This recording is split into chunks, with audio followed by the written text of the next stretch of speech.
أعوذ بالله من الشيطان الرجيم. بسم الله الرحمن الرحيم.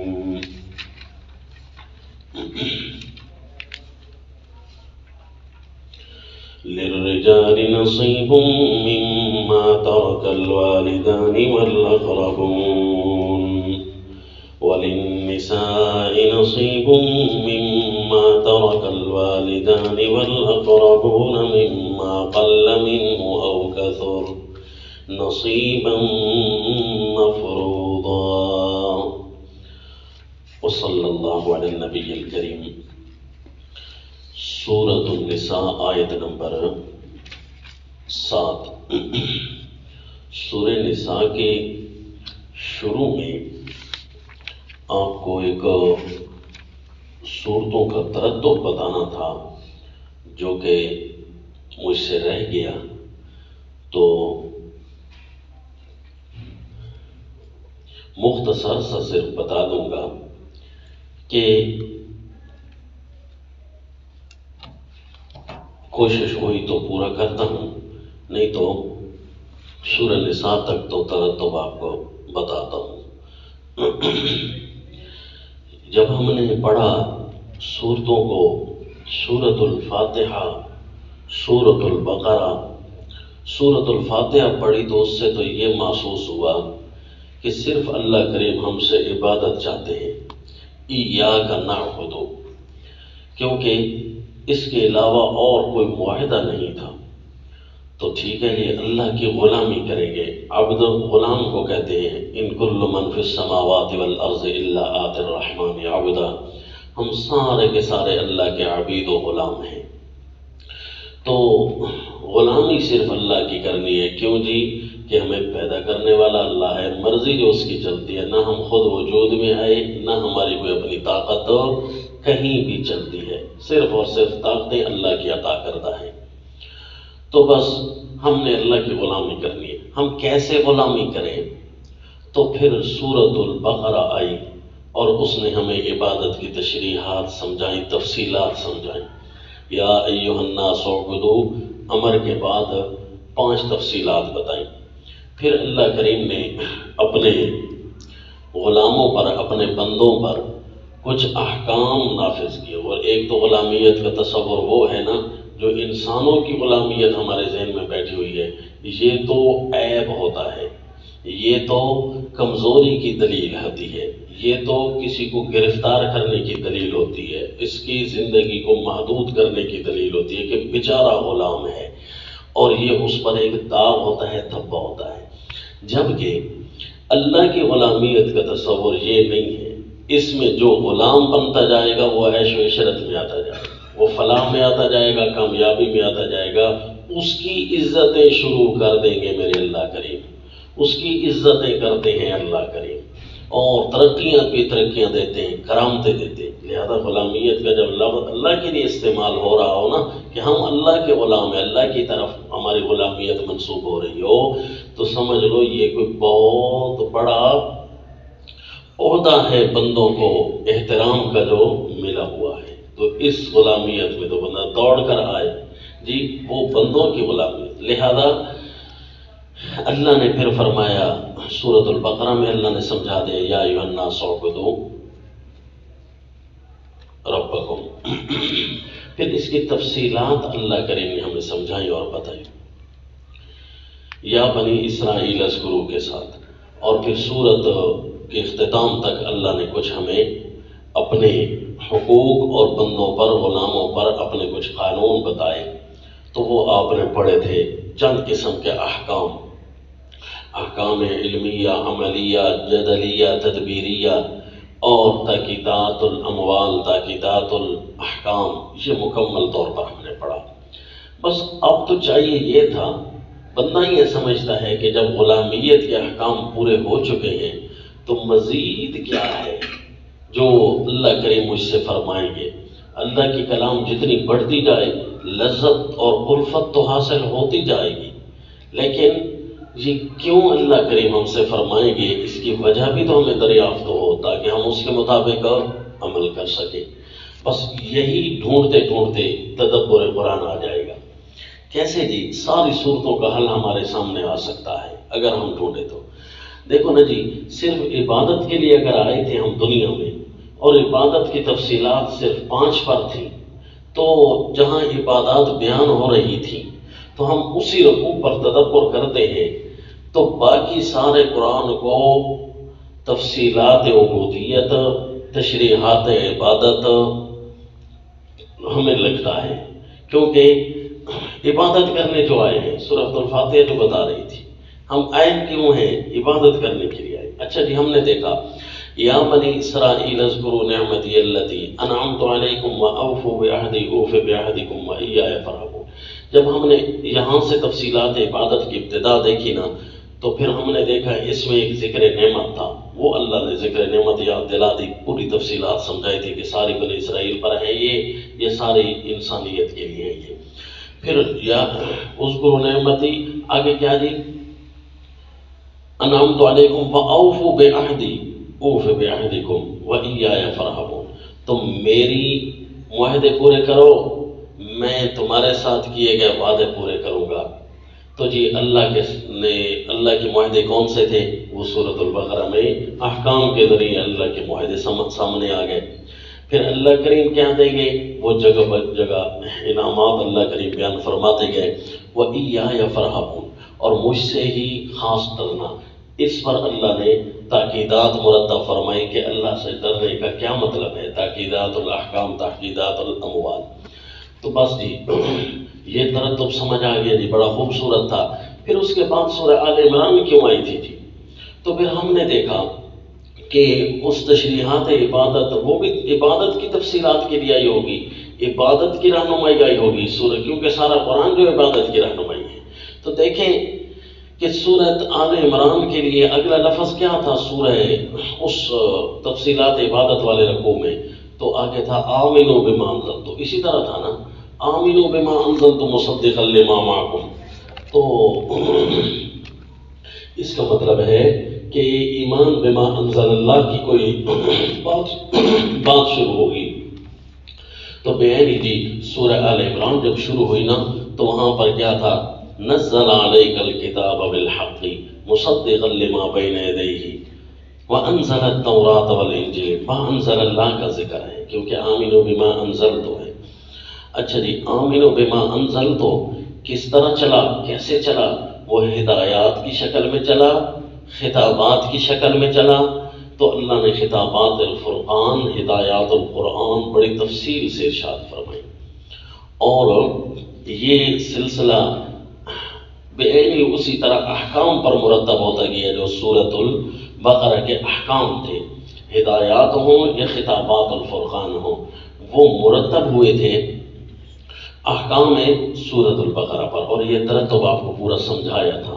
اور جہاں سے ذیلی حکم شروع ہونے لگے تھے نا، وہ بھی آپ کو بتایا تھا، یا ایھا الذین آمنوا لا تأکلوا الربا اضعافا مضاعفا۔ جی تو اس کے بعد کچھ تاکیدی امور شروع ہوئے اور کوئی خطابات تھے اسپیشل کر کے، تو وہ جی اس صورت کے اندر لفظ ہے وَآمِنُوا بِمَا أَنزَلْتُ مُصَدِّقًا لِمَا مَعَكُمْ وَلَا تَكُونُوا أَوَّلَ كَافِرٍ بِهِ۔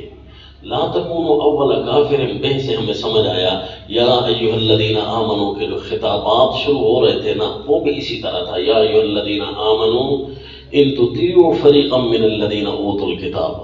تو یہ ترتب ہوا سورۃ آل عمران کا لا تکونوا اول کافر بہ پر۔ اچھا جی، ولا تشتروا بآیاتی ثمنا قلیلا، یہاں سے یا ایھا الذین آمنوا لا تأکلوا الربا اضعافا مضاعفا، یہاں سے ترتب شروع ہو کر آخر صورت تک گیا، اور آخر صورت کے اندر بھی آپ لفظ دیکھیں گے اشترا سے منع ہے، کیونکہ لا تشتروا بآیاتی سے باتیں شروع، اور اشترا کی باتیں اسپیشل کر کے یہاں آئیں۔ ویسے اگرچہ ایک اشتراک کا صیغہ شروع آل عمران میں بھی آیا، آمنوا بما انزل اللہ کے آمنوا بما انزلت کے تورا کے اندر جو ہم نے بتا دیا نا کہ سورۃ آل عمران کے شروع سے لے کر یا ایھا الذین آمنوا ان تطیعوا فریقا من الذین اوتوا الکتاب، جہاں سے خطابات شروع ہوتے ہیں وہاں تک آمنوا بما انزلت پر مرتب ہے۔ تو وہ جو ہے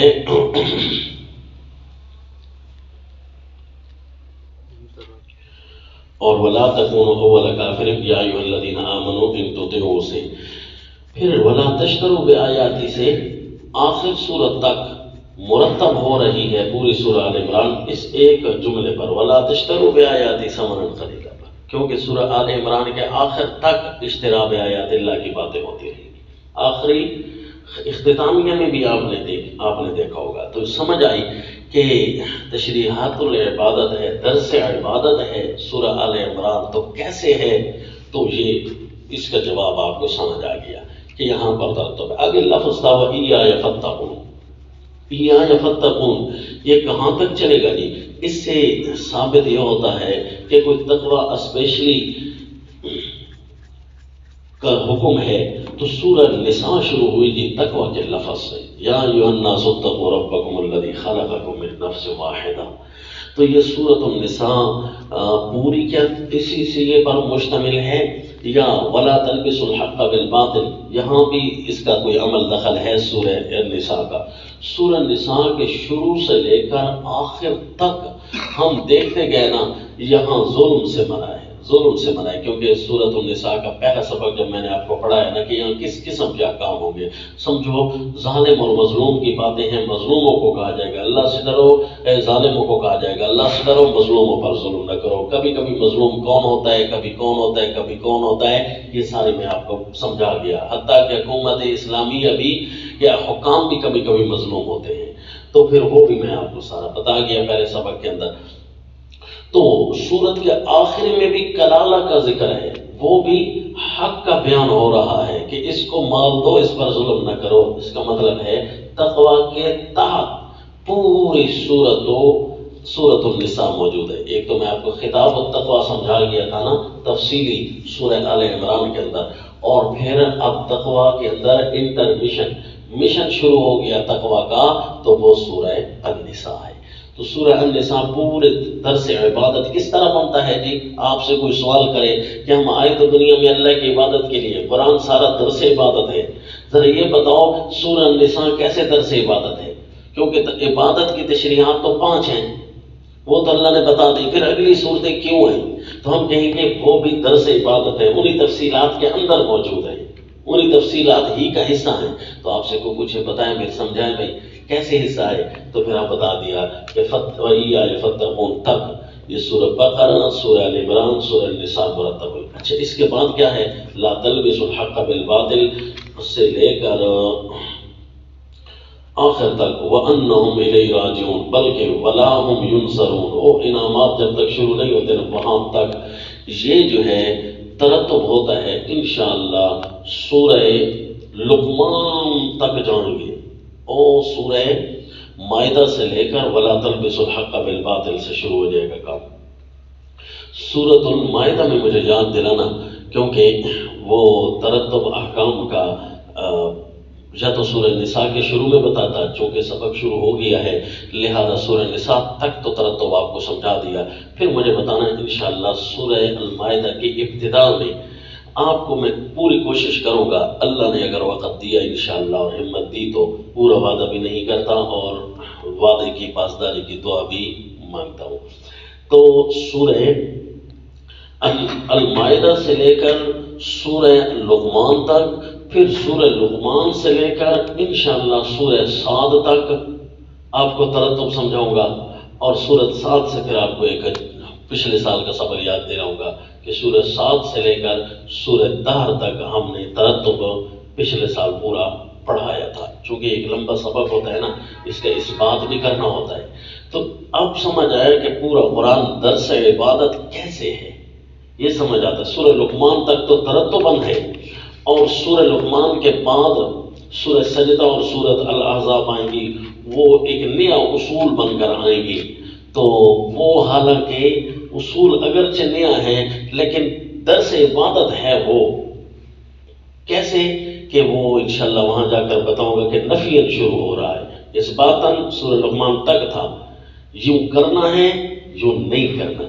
دیکھو جی درس عبادت پر مشتمل ہے پورا قرآن، اس باتاً سورہ لقمان تک، نفیاً سورہ لقمان سے انشاءاللہ سورہ سجدہ سے آخر تک۔ اور سورہ صاد تک کیسے، وہ انشاءاللہ سورۃ المائدہ کے شروع بتائیں گے۔ اب پتہ چل گیا جی کہ پورا قرآن یہ درس عبادت ہے، یہ عبودیت کی تفصیلات ہیں، یہ بندوں کے احکام ہیں، فرشتوں کے احکام نہیں، جو بندوں میں سے بھی انسانوں کے احکام ہیں۔ فرشتوں بھی اللہ کے بندے بنتے ہیں لیکن ان کے احکام نہیں ہیں یہاں پر، وہ اللہ کریم ان کو جو سمجھائیں گے انشاءاللہ۔ لیکن یہ درس عبودیت کیسے، یہ بہت بڑے آپ کو سوال کا جواب دے دیا۔ پھر میں آپ سے بھی کبھی کبھی پوچھ لوں گا کہ سورہ النساء یہ درس عبادت میں آتی ہے، کیونکہ اللہ کریم نے جو عبادت کا حکم دینا ہے تو درس عبادت میں کیسے آتی ہے؟ تو پھر آپ کو اگر ترتب کر سکیں گے تفصیلات عبادت پر تو پھر آپ فوراً جواب دے دیں گے کہ یہ اللہ کا یہ حکم ہے، اور انشاءاللہ جنت میں پہنچ کر پھر ایک دفعہ یہ آپ کو سب یاد دلاؤں گا جی کہ بتاؤ سورہ النساء، پوچھ لو اللہ سے، آج تو باتیں منع نہیں ہے، پوچھ لو اللہ سے کہ یہ درس عبادت تھا کہ نہیں تھا، یہ درس عبادت تھا۔ انشاءاللہ جنت میں جا کر ایک دفعہ پھر یاد دلانا صحیح۔ چلو جی اب اپنا سبق شروع کرتے ہیں۔ آپ کو بتایا تقوی کی ساری باتیں تفصیلاً آپ کو سمجھا دیں، اور جو کہ سورۃ النساء کے شروع میں تھی ایک دفعہ پھر سن لو، بڑا ٹائم لگایا، اور پھر قانون شروع ہو گئے، اور اتنے عجیب انداز میں قانون ہو گئے۔ میں کیوں کہوں کہ یہ عجیب انداز ہے، جبکہ آپ سورہ النساء پڑھیں گے نا، اللہ کریم بھی فرمائیں گے کہ کتنے خوبصورت اور احسن انداز سے ہم نے تمہیں قانون پڑھا دیے اور سمجھا دیے۔ خود اللہ کریم سورہ النساء میں انشاءاللہ ہمیں بتائیں گے کہ کتنے پیارے پیارے احکام ہم نے تمہیں سمجھا دیے۔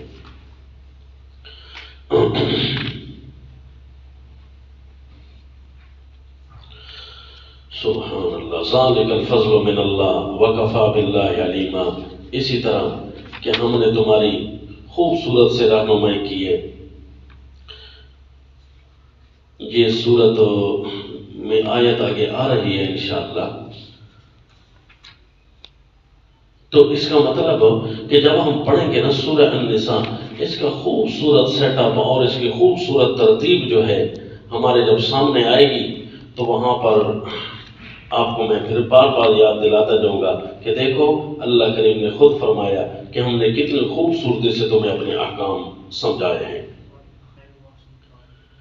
جی ذالک خیر و احسن تاویلا بھی ہے، اور اسی طرح اور بھی آیتیں انشاءاللہ آئیں گی۔ چلو جی، تو وہ قانون شروع ہو گئے جی، وہ جو خوبصورت سی اللہ کریم کی سمجھانا تھا وہ قانون اب شروع ہو گئے۔ پہلا قانون احکام اموال الیتامہ، قانون اموال الیتامہ، یتیموں کے مالی قانون اللہ نے شروع کر دیے۔ اور جی حقوق کے اعتبار سے حقوق و اموال الیتامہ کا پہلا قانون، اور اس قانون کی کچھ شکیں چل رہی تھی جی۔ اس قانون کے اندر کہا یوں مال دو، آتُ الیتامہ اموالہم، پھر یوں مال نہ دو، لا تؤتوا السفہاء اموالکم، اور کچھ حصص کی تعیین، یہ سارے قانون کی شکیں ہیں، اور ہر قانون کی شک کے اندر دفعات ہوتے ہیں، اور پھر آپ قانون آیت کے اندر دیکھیں گے کہ آیت کے بھی الگ الگ حصص ہیں، جس طرح کہ کل سمجھایا پھر پڑھے گی۔ للرجال نصیب مما ترک الوالدان والاقربون، مال جو ہوتے ہیں یتیموں کے بنتے ہیں ترکہ کی صورت میں بھی، تو فرمایا اس قانون کی جو بنتی ہے شک یہ ہے، للرجال نصیب، مردوں کا بھی حصہ ہے، مما ترک الوالدان، ان کے والدین جو چھوڑ جائیں، والاقربون، اور کے رشتہ دار چھوڑ جائیں، وللرجال وللنساء نصیب مما ترک الوالدان والاقربون، عورتوں کا بھی حصہ ہے جو چھوڑ جائیں ماں باپ، والاقربون، اور رشتہ دار، مما قل منہ او کثر نصیبا مفروضا، اس میں سے جو چھوڑ جائیں، اس میں سے جو تھوڑا ہو یا بہت ہو، تھوڑا بہت یہ نہیں دیکھنا تھوڑا یا بہت ہے، بس حصہ جتنا ہے وہ مقرر ہے۔ نصیبا مفروضا، حصہ مقرر کیا گیا من جانب اللہ، یہ مقرر شدہ حصہ ہے، لہذا اپنی طرف سے حصہ قانون آئین ساز بنانے کی ضرورتیں بھی نہیں رہیں گی۔ اس لیے کفر جو ہے، برٹش لا ہو یا کوئی بھی کفریہ قوانین ہو، وہ سارا کا سارا غیر مسلم قوانین، ان کو کتاب اللہ پر اعتبار نہیں ہے، اپنے قانون بنانے پر لگے ہیں اور بیچاروں سے پورا ہوتا نہیں ہے، کیونکہ اللہ نے فرمایا قانون صرف میں سمجھا سکتا ہوں۔ سورۃ البقرہ کے اندر اللہ نے بتایا تھا کہ قانون صرف میں ہی سمجھا سکتا ہوں، کیونکہ مشینیں میری ہیں بندوں کی بنائی ہوئی، تو مجھے پتا ہے کہاں پر ان کو اتارنا ہے، کہاں چڑھانا ہے۔ یہ پاگل ہیں جو آئین ساز ادارے بناتے ہیں، لوگ تو ان کو بڑا پڑھا لکھا اور ہائی کوالیفائڈ سمجھ رہے ہوتے ہیں نا، قرآن کی نظر میں یہ پاگل ہے۔ جانور بھی اپنے رہن سہن کے لیے وہ اللہ کے امر کا محتاج ہوتا ہے، تو یہ انسان ہو کر اللہ کے امر کے محتاج نہ ہو، یہ کہیں کہ ہم اپنے قانون خود بنائیں گے، تو بیچاروں کو آج تک سر پر پڑ رہی ہے۔ ایک ایسا قانون نہیں جس کے جامع ہونے کا دعویٰ کر سکے، سوائے مسلم اقوام یہ اپنے قانون کے جامعیت کا دعویٰ کرتے ہیں کہ دنیا میں کوئی مثالی ریاست قائم کرنے کے لیے ہمارے پاس نظام مرتب شدہ ہے، منزل من اللہ ہے، یہ اللہ کی ہدایت ہے۔ دنیا میں اور کوئی ملک قوم ایسی نہیں ہے جو اپنے آئین کے بارے میں مدلل ہونے کا کہہ دے۔ بیچارے اتنے دفعات، اتنے شکیں، اتنے قانون بناتے ہیں کہ ہر سال ان کو تشریحات کرنی پڑتی ہیں۔ ایک دستور بنا دیتے ہیں نا، دستور کی کاپی، اس دستور کی کاپی میں بیچارے پھر اتنے پریشان ہوتے ہیں کہ ہر سال ان کے وکیلوں کو کتابیں خریدنی پڑتی ہیں، اور خرید پہ خرید، تشریحات پہ تشریحات، قانون کی شیک پہ شیک، پھر باتوں پہ باتیں۔ یہ نہ سمجھے کہ یہ قانون کی تشریحات تھوڑی بہت ہی بدل رہی ہیں، قانون تو ایک ہی ہے نا جی نا، بحث کرنے بیٹھو نا تو ان کے قانون ہی سرے سے بدل جاتے ہیں۔ اور یہ تو آپ کو ایسے ہی بتایا کہ دکھانے کے لیے اسلامی جمہوریہ میں پرچی کاغذ اور ہے قانون کا، یہ جو انہوں نے رکھا ہوا ہے، اور لاگو قانون کوئی اور چل رہا ہے۔ اللہ معاف فرمائے گی۔ نصیب مفروضہ، حصہ اللہ کی جانب سے مقرر۔ اچھا جی، وَإِذَا حَضَرَ الْقِسْمَةَ، وہ مقرر کہاں ہے؟ مقرر کہاں ہے؟ آگے آئے گی جی، تعیین الحقوق کے اندر آگے آئے گا۔ وَإِذَا حَضَرَ الْقِسْمَةَ أُولُو الْقُرْبَى وَالْيَتَامَى وَالْمَسَاكِينَ، جب تقسیم کے وقت حاضر ہو جائیں اولو القربہ رشتہ دار، والیتامى اور یتیم، والمساکین اور مسکین محتاج، فارزقوہم منہ، ان کو کچھ کھلا دو اس میں سے، فارزقو کھلا دو، وقولوا لهم قولا معروفا اور کہہ دو بات معقول۔ یعنی جب تقسیم کے وقت ایھا الحکام، اے بڑو، اے رشتہ داروں، اے اگوانوں، اے اولیاء، اے حاکموں، تم تقسیم جب کر رہے ہوگے نا تو قریبی رشتہ دار آ جائیں گے، ہمارا حصہ ہے کہ نہیں ہے۔ اچھا، ان کو تو پتہ نہ ہو، یتیموں کو پتہ نہ ہو کہ ہمارا حصہ کتنا بنتا ہے، بنتا بھی ہے یہاں کس طرح بن رہا ہے، مسکین محتاج غریب لوگ بھی آ جائیں گے کہ ہو سکتا ہے ہمارا بھی کوئی حصہ بنتا ہو، تو ان کو دھتکارو نہ۔ کچھ ایسے بھی آ سکتے ہیں جن کا حصہ ہوگا، کچھ ایسے آئیں گے جن کا حصہ نہیں ہوگا، اور کوئی کہیں گے وقت تقسیم سے پہلے مانگ لیں گے، ابھی تم حقوق کی تعیین میں بیٹھے ہوگے، تو اس دوران ان کو چھڑکو نہیں، ان کو یہ نہ کہو چلے جاؤ پتہ نہیں آ جاتے ہو یہ وہ ہے جی، کچھ نہ کہو، بلکہ ان کو کچھ کھلا پلا دو، ان کو خیر خیریت سے بٹھاؤ، ان کو کہو جی سارا مال آپ کا ہی ہے انشاءاللہ، کوئی بھی ہم غلطی ظلم کسی پر نہیں کریں گے، کہو بھی صحیح، قولوا قولا معروفا، کہو بھی صحیح، بات بڑی معقول کی، دستور شرع کے مطابق معقول بات کرو جس سے ان کا دل نہ ٹوٹے، کیونکہ ابھی تک ان کو کچھ مل تو نہیں رہا، ابھی تک تو کوئی پروسیس باقی ہو سکتا ہے، وہ محتاج ہوگا، اس کی ضرورت ٹپک رہی ہوگی تو وہ کہے گا بھائی جلدی۔ تو کسی قانون کی تاکید، اس شک کی تاکید کے لیے فرمایا وَلْيَخْشَ الَّذِينَ لَوْ تَرَكُوا مِنْ خَلْفِهِمْ ذُرِّيَّةً ضِعَافًا خَافُوا عَلَيْهِمْ فَلْيَتَّقُوا اللَّهَ وَلْيَقُولُوا قَوْلًا سَدِيدًا، اور چاہیے کہ ڈرے وہ لوگ جو چھوڑ لو ترکو اگر بالفرض چھوڑ جاتے من خلفہم اپنے پیچھے ذریۃ ضعافا اولاد ضعیف، اپنے پیچھے اگر اولاد ضعیف چھوڑ جاتے خافوا علیہم تو اپنی اولاد پر وہ ڈرتے، اندیشہ کریں، ڈریں کہ فلیتقوا، یعنی جب وہ چھوڑ جائیں، پیچھے چھوڑ جائیں تو پھر وہ کیسے ڈر سکتا ہے جی بندہ؟ چھوڑ جو جائے تو پھر یہ اس کو خشیت کیا لگی رہے گی؟ وہ تو فوت جو ہوگی، اسے پتہ جو کسی چیز کا نہیں ہے۔ ہاں لو ترکو کا ضروری معنی نہیں ہے کہ فوت ہو کر چھوڑ جائے، یہ بھی ہو سکتا ہے کہ بندہ کہیں گرفتار ہو کر چھوڑ جائے، کہیں ملک بدر ہو جائے، کہیں چلا جائے، کہیں بھول جائے، کہیں گم ہو جائے۔ لو ترکو ساروں کو شامل ہے نا، اور اگر آپ ضد کریں بھی صحیح نا کہ نہیں موت کا ترکہ مراد ہے، تو دیکھیں جی جنت میں پہنچ کر بھی بعد والوں کی فکر تو رہتی ہے، خوف اور حزن نہیں ہے نا، خشیت تو رہتی ہے۔ جس طرح کے شہداء جنت میں پہنچ کر بعد والوں کی فکر کر رہے ہیں کہ نہیں کر رہے، سورہ آل عمران میں آپ نے پڑھا تھا جی، تو اسی طرح وہ اپنی اولاد کے بارے میں یہ فکر مند ہوں گے کاش وہ دین پر آ جائیں، کاش ان پر کوئی ظلم نہ کرے، کاش وہ ناجائز قدم نہ اٹھائیں، اس قسم کی باتیں تو جنت میں پہنچ کر بھی یہ خیال آتا ہے نا۔ تو اسی طرح تم کسی کی کمزور اولاد پر ظلم نہ کرو، چاہے ان کا حصہ بنتا ہو نہ بنتا ہو تو معروف بات کہہ دو، کچھ کھلا پلا دو۔ یہ کھلانا پلانا کیا ہوگا یہ آگے جب آپ دیکھیں گے نا سلطانی احکام کے اندر، جب حقوق بیان ہو رہے ہوں گے انشاءاللہ حکومت کے، وہ اللہ کچھ خرچ کرنے کی بھی بات کریں گے کہ ملت اسلامیہ، حکومت اسلامیہ ہے جی، اس کو قائم کرنے کے لیے کچھ اگر خرچ کرنا بھی پڑے تو کیوں نہیں کرتے تم خرچ؟ افرزقوہم اسی کے اندر آئے گا، بھئی یہ خرچہ ہم کہاں سے پھر لیں؟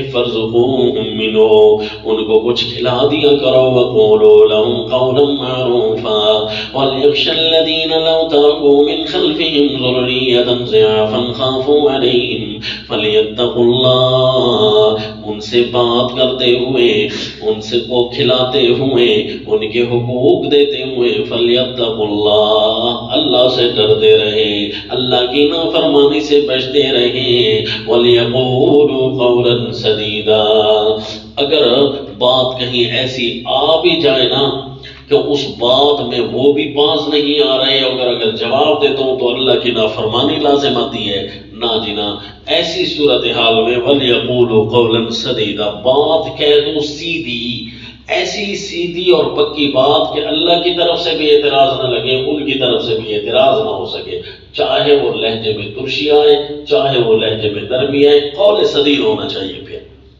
دیکھا یہ پھر الگ ہو گئی، ورنہ وَقُولُوا لَهُمْ قَوْلًا مَعْرُوفًا ابھی بھی گزرا ہے، وَلْيَقُولُوا قَوْلًا سَدِيدًا پھر آ گیا، تو پہلے بات بڑی معقول کی کہہ دو جو ان کے عقل میں بیٹھ بھی جائے، اور کسی کو ترشی سے بات کہو تو عقل میں تو نہیں بیٹھتی۔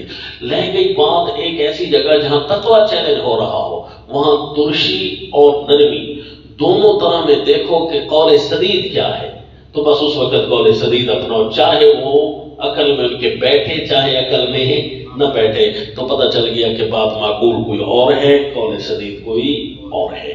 ان الذين يأكلون اموال اليتامى ظلما انما يأكلون في بطونهم نارا وسيصلون سعيرا، یہ قانون کی دفعات کے اختتام میں یہ اللہ کریم نے تحدید نافذ کر دی، تحدید ڈرایا، یا احا سے ہے، تحدید نہیں تحدید۔ ان الذین یاکلون، بے شک جو یتیموں کا مال کھاتے ہیں، ظلماً ناحق، اس کا مطلب ہے حق کے ذریعے تو کھا سکتے ہیں نا، اس کی تشریح اور قانون کی شقوں کے اندر گزر چکی ہے کہ ومن کان فقیرا فلیأکل بالمعروف۔ انما اموال الیتامی ظلما انما یاکلون فی بطونہم نارا، جو ظلماً ناحق یتیموں کا مال کھا جاتے ہیں، بے شک پکی بات ہے کہ وہ اپنے پیٹوں میں آگ بھر رہے ہیں، آگ، وَسَيَصْلَوْنَ سَعِيرًا، اور ان قریب داخل ہوں گے جلدی ہوئی آگ میں۔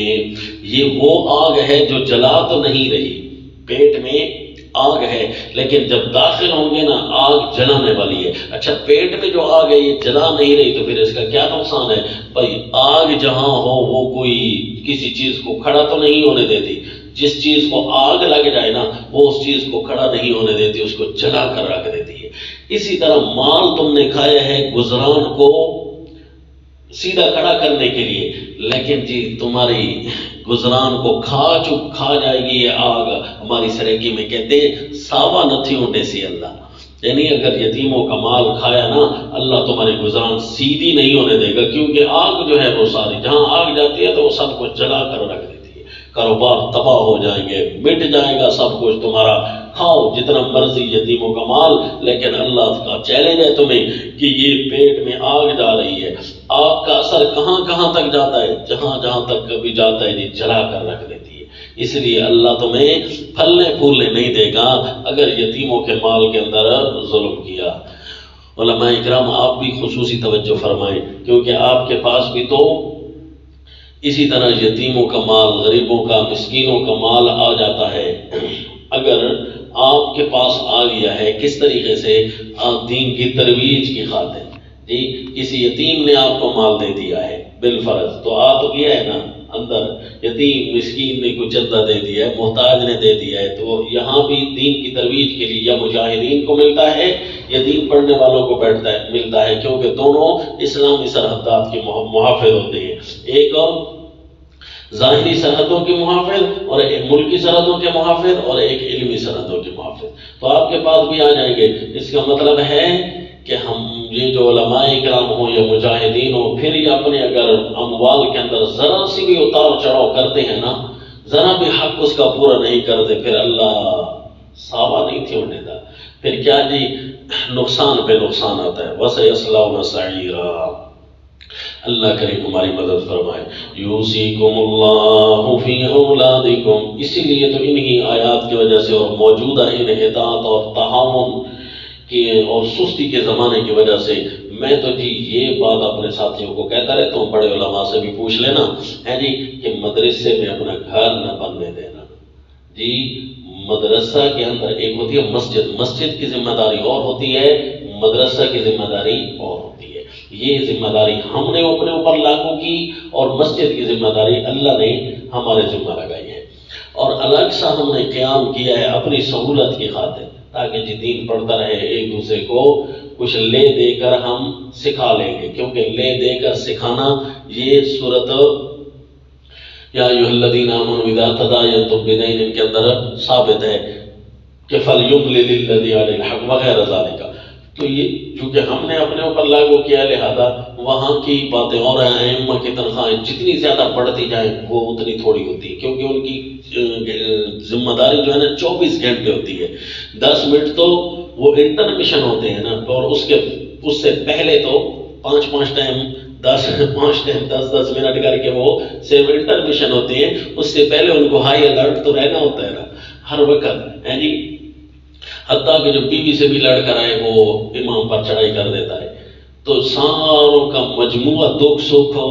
مسجد میں امام نے برداشت کرنا ہوتا ہے وغیرہ ذالک، یا اچھے معاشرے میں رہے تب بھی تو ڈیوٹی تو ہے نا، تو اس لیے جی اس کی تو تنخواہیں بڑھا چڑھا کر دو، زیادہ دو، اس کا نماز پڑھا دینا یہ بھی انشاءاللہ کافی ہے۔ یہ الگ ہے اس کے لیے کہ اس کی ذمہ داری کے سماجیات کے لیے کیا ہے، مسجد کو ایک صرف مذہبی سینٹر، عبادت کا سینٹر نہ بنائے، مذہبی سینٹر بنائے، کیونکہ اس کے اندر تو ہر قسم کی تعلیمات، وہ پارلیمنٹ بھی ہوئی ہو، مسجد بھی ہوئی ہو، عبادت گاہ بھی ہوئی ہو، دارالافتاء بھی ہوئی ہو، تعلیم گاہ بھی ہوئی ہو، یہ جس طرح میرے نبی کے سارے شعبے مسجد نبوی محل ہوتے تھے نا، امام کو چاہیے کہ اپنے مسجد کے اندر یہ سارے شعبے برقرار رکھے، پھر اس کی بڑھ چڑھ کر تنخواہ ہونی چاہیے، جو کہ اس وقت کے ہائی کوالیفائڈ افسر جو سب سے آخری اتھارٹی کا ہو، جتنی اس کی تنخواہ ہے اس سے کہیں زیادہ امام کی تنخواہ ہونی چاہیے، یہ بات الگ ہے۔ لیکن بات چل رہی ہے مدارس کی جی، تو مدارس کے اندر بھائی جتنا کم ہو سکے اس کو کھائیں۔ اگر مدرسہ میں گھر بن جاتا ہے نا، تو میں نے اپنی آنکھوں سے دیکھا ہے کہ اس سے لینے کے دینے پڑ جاتے ہیں، لہذا میں تو بھائی ڈر گیا، پھر اپنے ساتھیوں کو بھی بتایا کہ دھیان کرو بھائی دھیان کرو، اپنی اولاد پر منفی اثر پڑتا ہے مدارس میں اگر گھر ہو تو۔ اللہ پاک معاف فرمائے، جن جن اکابرین کی مدارس میں گھر نہیں ہیں وہ اکابرین تھے، وہ اس کے عوض میں محنتیں بھی کر سکتے تھے جی، اور اگر اس کے عوض میں محنتیں پوری نہ ہونا تو پھر یہ کھانا گلے میں پڑ جاتا ہے۔ اللہ فرماتے ہیں انما یاکلون فی بطونہم نارا وسیصلون سعیرا۔ آ جاؤ جی، یہ ایک فرد میں نے کہا اس آیت کا ہماری طرف بھی آ رہا ہے، مجاہدین کی طرف بھی جا رہا ہے، لہذا خوب سمجھ کر بیٹھنا۔ یوصیکم اللہ، یہ جی قانون ختم ہوا لیکن تشریح القانون شروع ہو گئی۔ ایک خوبصورت سیٹ اپ آئے گا۔ تشریح القانون میں دو شقیں آئیں گی۔ یوصیکم اللہ میں کیا ہے جی؟ تشریح القانون، قانون کی تشریح میں دو شقیں، نمبر ایک تعیین الحقوق اور نمبر دو تحدید الحقوق۔ ایک ہے حقوق کو معین کرنا، ایک ہے حقوق کی حدیں لگانا۔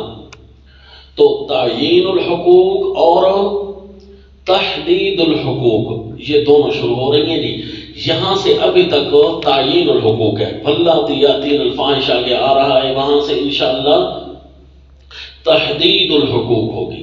تو بات تو وہی چل رہی ہے، قانون تو وہی ایک ہی چل رہا ہے نا، کون سا؟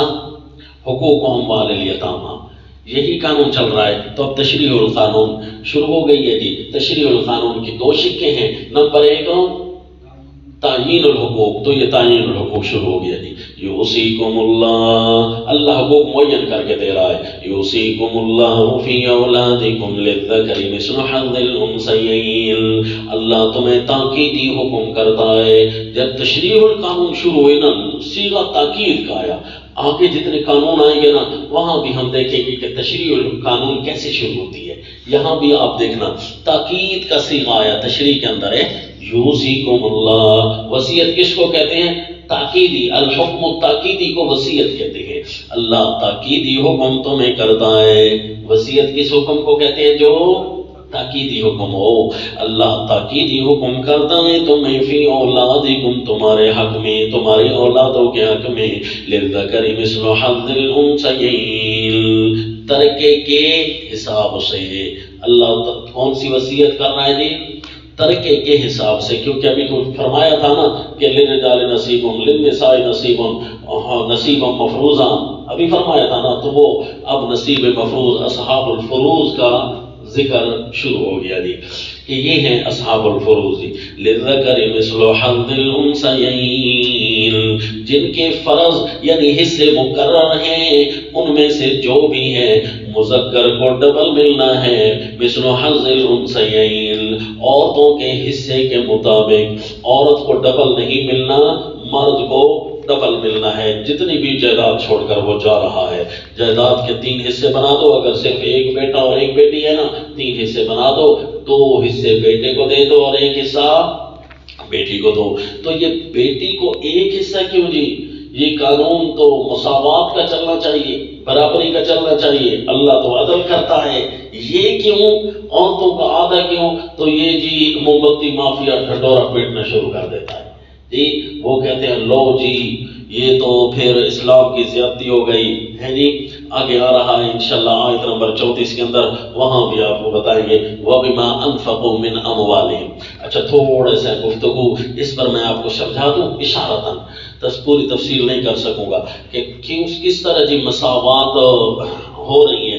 مساوات تو یہ ہے کہ جو بندہ خرچ کرے اس بندے کو پیسے دو، تو عورت پر خرچ کرنا ہے جی مرد نے، تو لہذا سارے پیسے مرد کو ملنے چاہیے۔ مساوات تو یہ ہے، عورت کو تو کچھ، یہ اگر مساوات کرنی ہے تو پھر یہ کرو، کہتے ہیں جی گاڑی کے جو پہیے ہوتے ہیں سارے برابر ہوتے ہیں، زندگی کی، گھر کی گاڑی مرد عورت نے برابر چلانی ہے، تو یہ کیا جی کسی کو تھوڑا دو اور کسی کو زیادہ دو۔ ہم کہتے ہیں گاڑی کے جو 4 پہیے ہوتے ہیں تو ان میں سے 2 آگے ہوتے ہیں تو 2 پیچھے بھی تو ہوتے ہیں۔ مساوات میں لینا ہے تو ساروں کو ایک لائن میں لگاؤ، تو یہ تو بے عقلی ہو گئی۔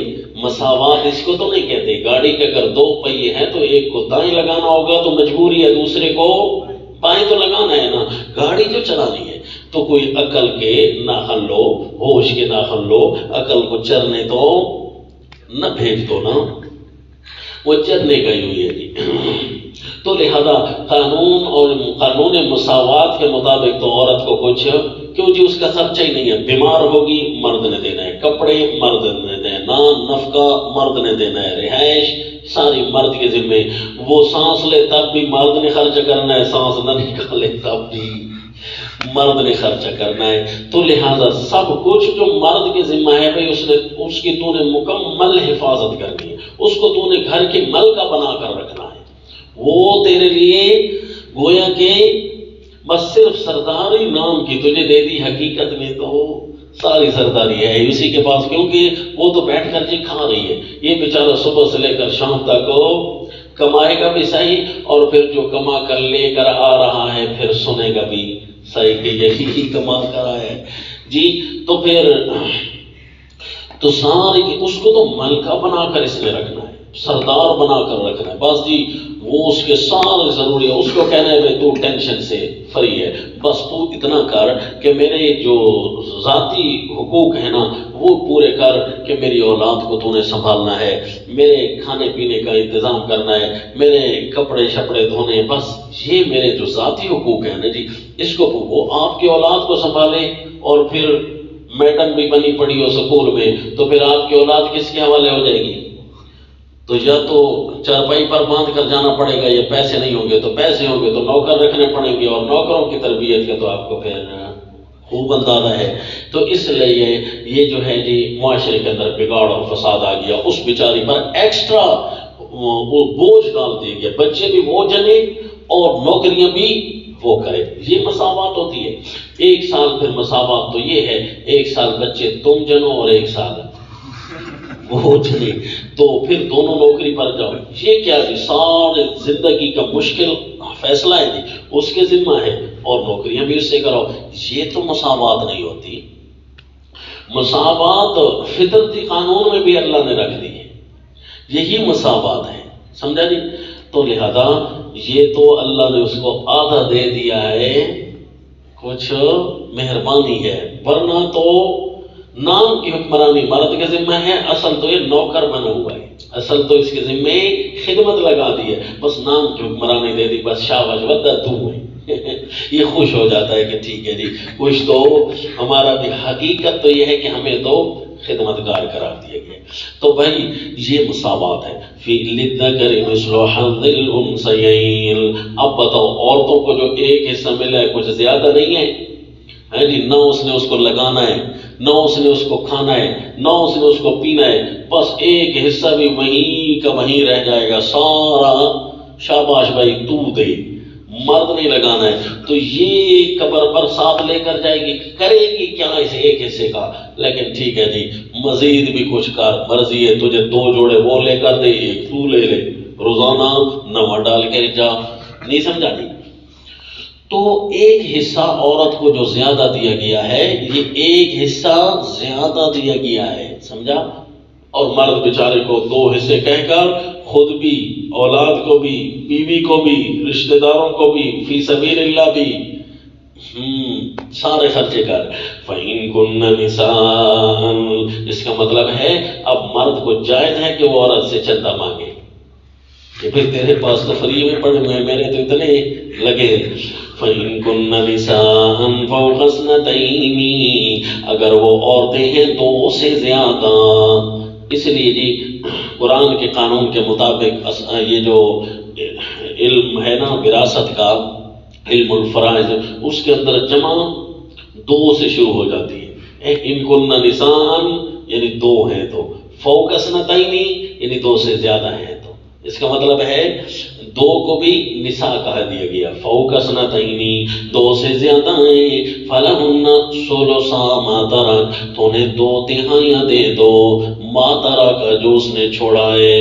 اگر وہ 2 ہیں صرف، یعنی للذکر مثل حظ الانثیین والا قانون نہیں ہو سکتا، مذکر نہیں ہے، صرف 2 ہی بیٹیاں ہیں، تو ان کے کل مال کی 3 حصے کر دیں، 2 تہائیاں ان کو دے دیں، تیسری تہائی کا کیا کرنا ہے وہ آگے اصحاب الفروض آ رہے ہیں۔ وَإِن كَانَتْ وَاحِدَةً، اگر وہ بیٹی ایک ہی ہے، فی اولادکم چل رہا ہے نا، یوصیکم اللہ فی اولادکم، اگر بیٹی ایک ہی ہے، فَلَهَا نِصْفُ، نہ بیٹا ہے نہ 2 بیٹیاں ہیں بلکہ ایک ہی بیٹی ہے، تو کل مال کا آدھا حصہ اس کو دے دو۔ فَلَهَا النِّصْفُ وَلِأَبَوَيْهِ لِكُلِّ، یہ آپ نہ کہنا کہ نہیں بھائی بیچاری نے پھر شادی پر خرچے، اگر وہ غیر شادی شدہ ہے تو اس نے شادی پر بھی خرچے کرنے ہیں، تو اس نے کچھ سونا شونا بھی خریدنا ہے، تو مر جو گیا اس کا باپ تو اس کو ایک حصہ دیا جا رہا ہے، بیٹا تو ویسے بھی شادی شدہ ہے اور بیٹی کی تو ابھی شادی بھی نہیں ہوئی، یہ وہ ہے جی۔ تو ان کو کہا جائے یہ شادی کے خرچے پاکستانیوں نے اپنے ذمہ لگائے۔ حقیقت تو یہ ہے عورت کے ذمہ کوئی خرچہ نہیں ہے شادی کا، ہاں لہذا پلنگ شلنگ یہ عورت کے ذمہ نہ لگایا کرے، یہ جہیز شہیز، اسی لیے جہیز کے چندے کا اعلان کرنا ہم جائز نہیں سمجھتے۔ کیوں جی؟ جہیز عورت نے خریدنا ہی نہیں ہے، اس کی ذمہ داری نہیں ہے، اس بیچاری کے ذمہ لگا دیا جی ہندو معاشرے نے، وہ بیچاری سامان لاد کر آ رہی ہے اور نامعقول اور برا قسم کا معاشرہ ہے، پھر عورت کے مال پر بھی تان کرنا شروع کر دیتا ہے کہ تو تھوڑی لائی ہے تو زیادہ لائی ہے، اس لیے ہم نے کہا ہم دیتے ہی نہیں ہے، سرے سے لاؤ جی پہلے بسم اللہ اپنی طرف سے پڑھتے ہیں، نہیں سمجھا جی؟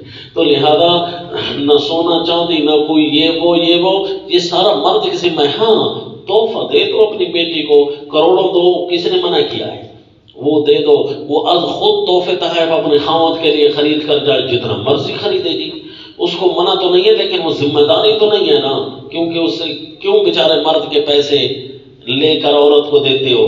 اس کی کوئی ذمہ داری نہیں ہے جی، بس یہاں ماں باپ کے تابع ہے، پھر ولی اولیاء کے تابع ہے، پھر جب شادی ہو جائے گی تو شوہر کے تابع ہو جائے گی، سب کچھ نہیں انہوں نے برداشت کرنا ہے۔ پھر آپ کے جہیز والی جو یہ رسم بات ہے نا، تو یہ اگر شروع ہو جاتی ہے تو نعوذ باللہ پھر اس کی بریکیں کہیں نہیں ہیں، حتیٰ کہ کہو جی گاڑی دے دو، گاڑی نہیں دو گے تو ہم رشتہ نہیں کرتے، جاؤ تو رشتہ نہیں کرتا، نہیں سمجھا جی؟ تو گاڑی بھی دے دو، پھر ادھر جی پلاٹ بھی لکھ کر دے دو، پھر یہ لڑکوں والوں کے نخرے پھر بڑھ جائیں گے۔ کفریہ معاشرے کی بات کر رہا ہوں، مسلمان معاشرے میں انشاءاللہ ایسا کوئی نہیں ہوتا۔ کفریہ معاشرے کے دو حصے ہیں نا، کفر و شرک خالص یا منافقین، یہ سارا کفر کا ہی شعبہ ہے، یاد رکھنا۔ مسلمان معاشرے میں ایسی کوئی بات، کوئی دے دے تو منع نہیں کریں گے، ہے جی، مل جائے تو جمع نہیں کریں گے انشاءاللہ، اور کوئی نہ دے تو تما نہیں کریں گے انشاءاللہ۔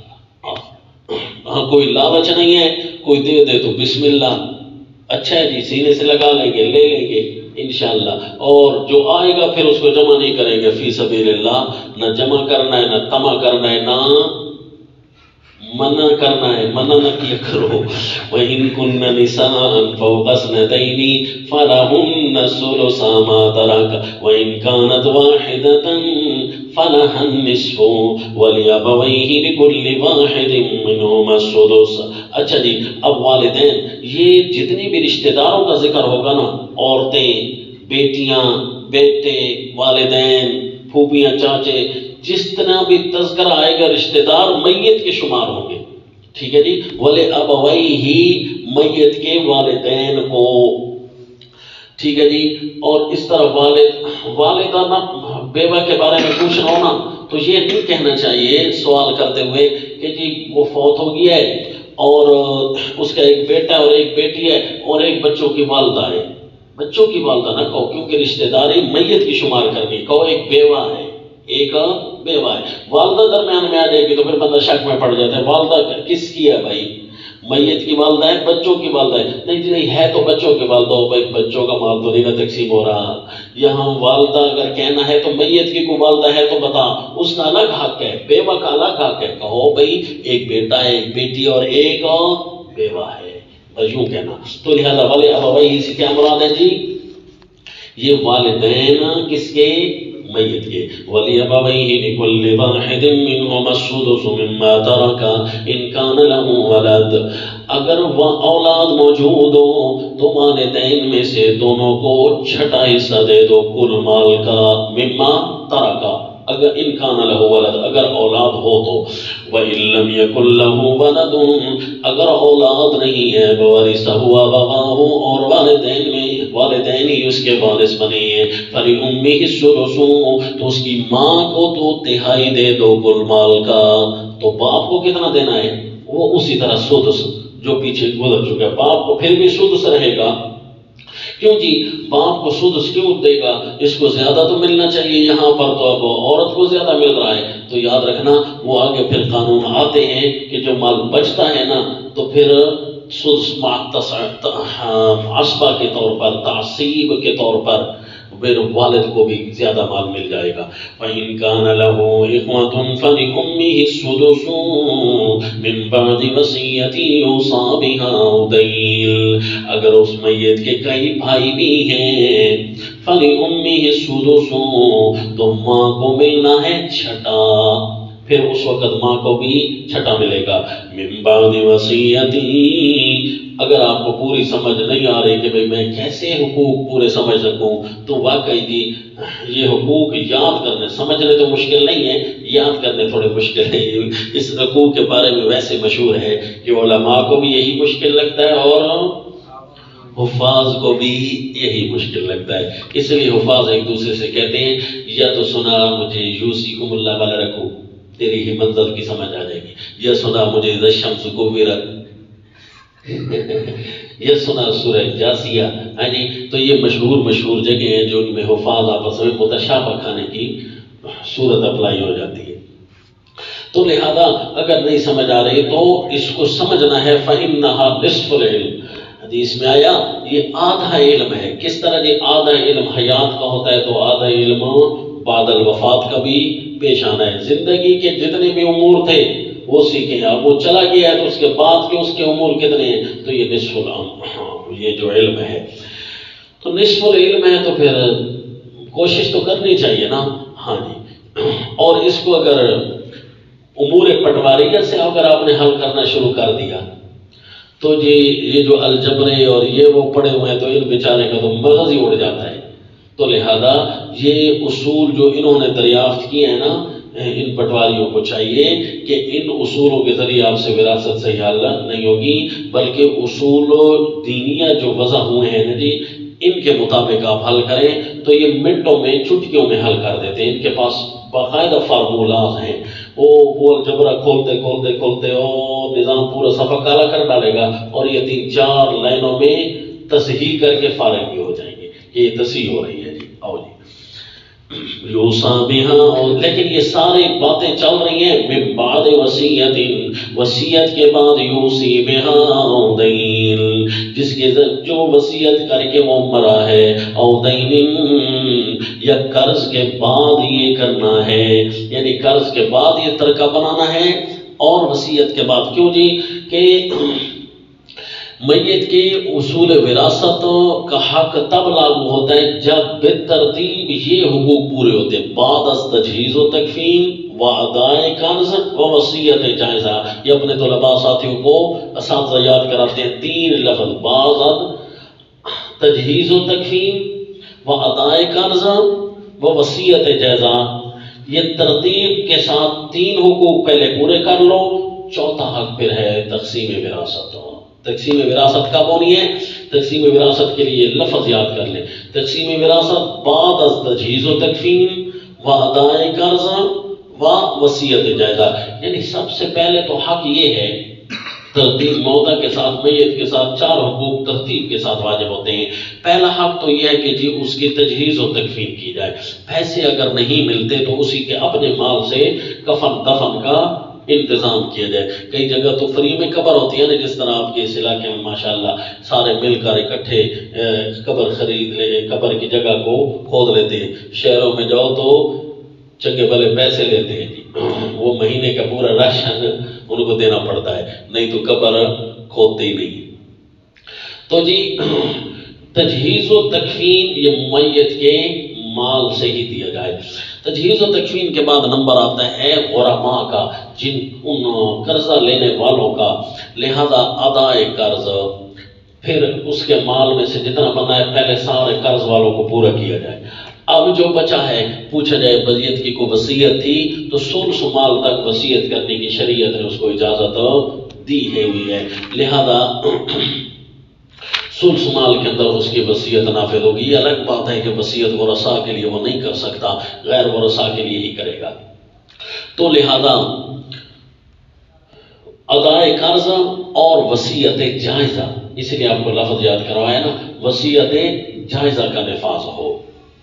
وصیت کے اپنے حقوق ہیں، قانون ہے کہ وہ ورثاء سے مال نکالنے کے لیے وصیت تو نہیں کر رہا، مرض الوفات میں تو وصیت نہیں کر ڈالی وغیرہ ذالک، اس قسم کی چیزیں۔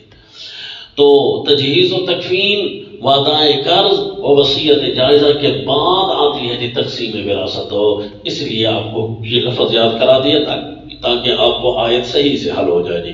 یوسی بہا اودین اب آباؤکم و ابناؤکم لا تدرون ایہم اقرب لکم نفعا۔ اولاد کو کتنا دینا ہے، والدین کو کتنا دینا ہے؟ والدین کے لیے تو متعین کر دیا سدس اور ثلث کی اصطلاح میں، اولاد کے لیے متعین نہیں کیا، صرف اتنا کہا جی للذکر مثل حظ الانثیین، سارا مال۔ اچھا بعض اوقات سدس اور ثلث پڑھ سکتا ہے، اور یہ بعض اوقات جو ہے یہ بیٹوں کے اولاد کے حق میں تھوڑا تھوڑا آتا ہے، تو بیٹے زیادہ ہوں اس قسم کی، تو بعض اوقات والدین کا حصہ بڑھ جاتا ہے تو بعض اوقات اولاد کا حصہ بڑھ جاتا ہے۔ یہ کس کو کب حصہ دینا ہے؟ فرمایا لا تدرون ایہم اقرب لکم نفعا، تمہیں معلوم نہیں ہے کہ کون تمہارے لیے نفع کے لحاظ سے زیادہ قریب ہے۔ اولاد کو دیکھیں تو اس کے فوائد ہیں، والدین کو دیکھیں تو ان کے فوائد زیادہ ہیں، فیصلہ بندہ نہیں کر سکتا۔ فریضۃ من اللہ، اس لیے حصہ مقرر کیا ہوا ہے اللہ کا، تم آپس میں فیصلہ نہ کر سکتے۔ وَإِنَّ اللَّهَ كَانَ عَلِيمًا حَكِيمًا، بے شک اللہ خبردار ہے، تبھی تو قانون بتا دیے، حکیمہ حکمت والا ہے کہ حقوق کی تعیین بھی اس کی حکمت کے مطابق کی ہے۔ وَلَكُمْ نِصْفُ مَا تَرَكَ أَزْوَاجُكُمْ، اب شوہروں اور بیویوں کے حقوق، پہلے اولاد اور والدین کے حقوق تھے، اب شوہروں اور بیویوں کے حقوق۔ وَلَكُمْ، اے شوہروں تمہارے لیے ہے، نصف ما ترک ازواجکم ان لم یکن لہن ولد، تمہارے بیویوں کے ترکہ میں سے تمہارے لیے نصف ہوگا، شرط یہ ہے کہ ان کی کوئی اولاد نہ ہو۔ بیویوں نے اولاد نہیں چھوڑی، بیوی فوت ہو گئی ہے، اس کا جتنا بھی مال ہے نا اس کا نصف حصہ کر کے مرد کو دے دو، اور اگر اس کی کوئی اولاد ہے تو پھر مرد کو کتنا ملنا چاہیے جی؟ فَإِن كَانَ لَهُنَّ وَلَدٌ فَلَكُمُ الرُّبُعُ مِمَّا تَرَكْنَ مِن بَعْدِ وَصِيَّةٍ يُوصِينَ بِهَا أَوْ دَيْنٍ، اگر ان کی کوئی اولاد ہے تو اے شوہرو پھر تمہیں چوتھا حصہ ملے گا کل مال کا، کل ترکے کا، مما ترکنا، کل ترکے کا تمہیں چوتھا حصہ ملے گا، من بعد وصیۃ یوصین بها أو دین، وصیت کے بعد یوسینا جو کر گئی ہیں، او دین یا قرض کے بعد، وَلَهُنَّ الرُّبُعُ مِمَّا تَرَكْتُمْ، اگر شوہر فوت ہو جائے تو ان بیویوں کے لیے، بیویوں کو خطاب نہیں ہے، شوہروں کو خطاب ہے، وَلَكُمْ، کیونکہ یہ سارے تقسیم کے عمل، امامت، فریضہ، حکومت، یہ سنبھالنے کس کے ذمہ ہوتی ہے جی؟ یہ مرد کے ذمہ ہوتی ہے نا۔ فَلَكُمُ الرُّبُعُ فَإِن كَانَ لَهُنَّ وَلَدٌ، اگر ان عورتوں کے لیے ہے کوئی اولاد ہو نہیں، وَلَهُنَّ الرُّبُعُ، اور ان عورتوں کے لیے چوتھا حصہ ہوگا، اے شوہر جو تم چھوڑ کر جاؤ، إِن لَمْ يَكُن لَكُمْ وَلَدٌ، شرط یہ ہے کہ اگر تمہاری کوئی اولاد نہ ہو، اگر کوئی اولاد نہ ہو تو پھر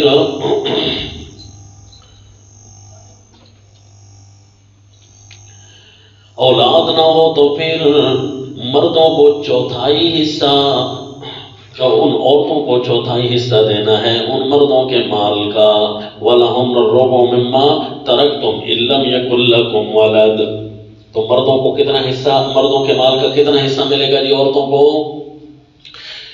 شوہر اگر فوت ہو جائے تو چوتھائی حصہ ملے گا، اگر ان کی کوئی اولاد پیچھے نہیں تھی۔